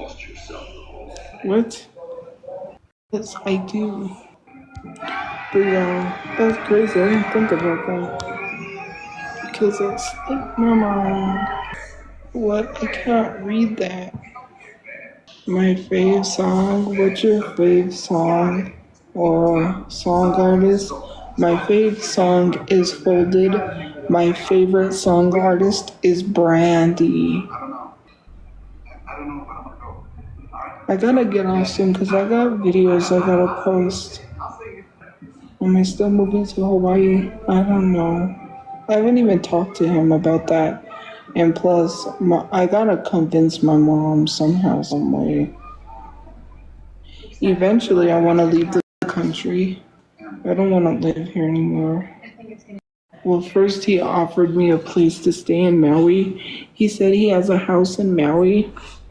And then he said that he has some tiny homes in California, but I was going to try to talk to him and be like, hey, is it possible if me and my mom stay there? So Tophia, in her delusional ass mind, genuinely believes that she's talking to some kind of real estate mogul who owns a bunch of tiny homes in California and a property in Maui. I mean, come on, dude. You're homeless. You're a homeless individual, Tophiachu. You're not like some kind of pretty model or anything like that. Even if you were, that wouldn't change anything, right? Nobody is gonna want you with the kind of mindset that you have. Nobody, like, you just want to fleece everything you can out of this dude, and you're straight up admitting that. You're admitting that. You're like, yeah, he said he had some tiny homes in California. I think I'm gonna ask him if me and my mom can live there. Insane shit. Like, imagine if this was a real guy. Of course, it's not a real guy, but imagine if it was a real guy. Like, how crazy would that be if you were offering this girl to live with you in Maui, and then she's like, yeah, sure, I'll live with you in Maui, but also, for the time being, can I also live in like all the other property that you have? Like, can you just give me a house? Insane delusion, bro. I'd be like, what the fuck? First of all, like, I don't see guys doing that. Like, why the fuck would a guy offer for you to come live with him? That's a huge red flag. Like, don't ever take that offer. Like, don't ever just go up and leave to another country with some random dude you just met. That's a horrible idea. But like, besides that, nobody's gonna want you. Like, nobody like that is gonna want you. Nobody is gonna want you in general, Tophiachu, until you change. And I can't believe that this girl is thinking about leaving her mom, who is a victim of a violent crime, right? Like, Brother Chu passed away, but let's not forget that Mama Chu was injured. Like, she's thinking about leaving her mom to go to Hawaii. How fucked up is that? Like, that thought even crossed her mind.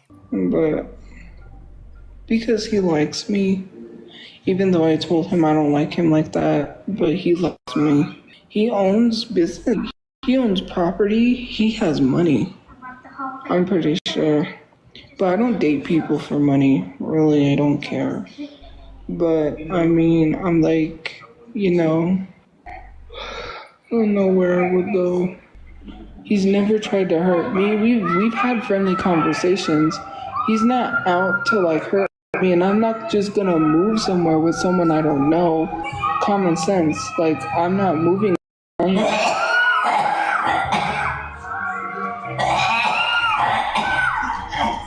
Tophiachu just can't make up her fucking mind. One second she's talking about how she's thinking about moving with this guy and talking about how she's gonna convince her mom and all this bullshit. And the next second she's talking about how it would be crazy to move with this guy to another country who she barely met and how she doesn't even like him. It makes no sense. It doesn't at all. She's trying to say that she wouldn't date somebody for money, but yet the prospect of having this property and moving to Hawaii seems to really excite her. And it seems to be the only reason why she's talking to this guy, because she admits that she doesn't like him, he likes her, but she's still talking to him. Why? You would have to wonder why. It's because of the property. It's because of the prospect of moving to Maui. Like, that's how easy this girl is you just got to be like, yeah, I have a house you can live in. And she's like, okay, let's go. Like, let's do this thing. It's fucking wild. Tophiachu is crazy, bro. You should not be doing this shit. First of all, you should not be talking to people on the internet like this, like randos on the internet. And then second of all, don't be talking about that shit on your live stream, like letting everybody know these intricate details into these relationships that you have, right? Especially if you want to keep them. I mean, it's a buddy troll anyway, but this chick thinks that this is real, right? And she's like airing this all out on her live stream. It looks really stupid. Makes you look shallow. Like, it's wild. She's straight up talking about how she's gonna try to convince her mom to let her move to Hawaii and how she wants to move out of the country while her mom's sitting there coughing like that. Did you hear how bad she was coughing? She sounds really sick. I would be worried about her if I was you, but you're not worried about her. You're worried about going to Hawaii, going to Maui to see some random fucking guy you met on the internet because he has a lot of property. That's why. Like, literally, that's the reason that you give. You're like, yeah, he has a lot of property. I think he's rich. I really enjoy talking to this guy. It's like, why? Because he has money? Like, you literally have no money. You have no money, no house, but yet these are the things that you value in a partner, is somebody who has money. Basically the complete opposite of you, somebody who's hardworking and has money. And why? It's because you want some random guy to take care of you for the rest of your life, which based on your looks isn't fucking happening. Like, I don't know what the fuck you can do. Try harder, but I don't think it's gonna fucking happen. With that being said, that's all I have for today's video. Tophiachu's live streams are really hard to sit through. It's really hard to decipher anything she's saying because it's so laggy. She really needs to get some kind of data, switch her phone plan, something like that. But don't forget to like, comment, and subscribe. Thank you guys for watching. I'll see y'all in the next one. Peace.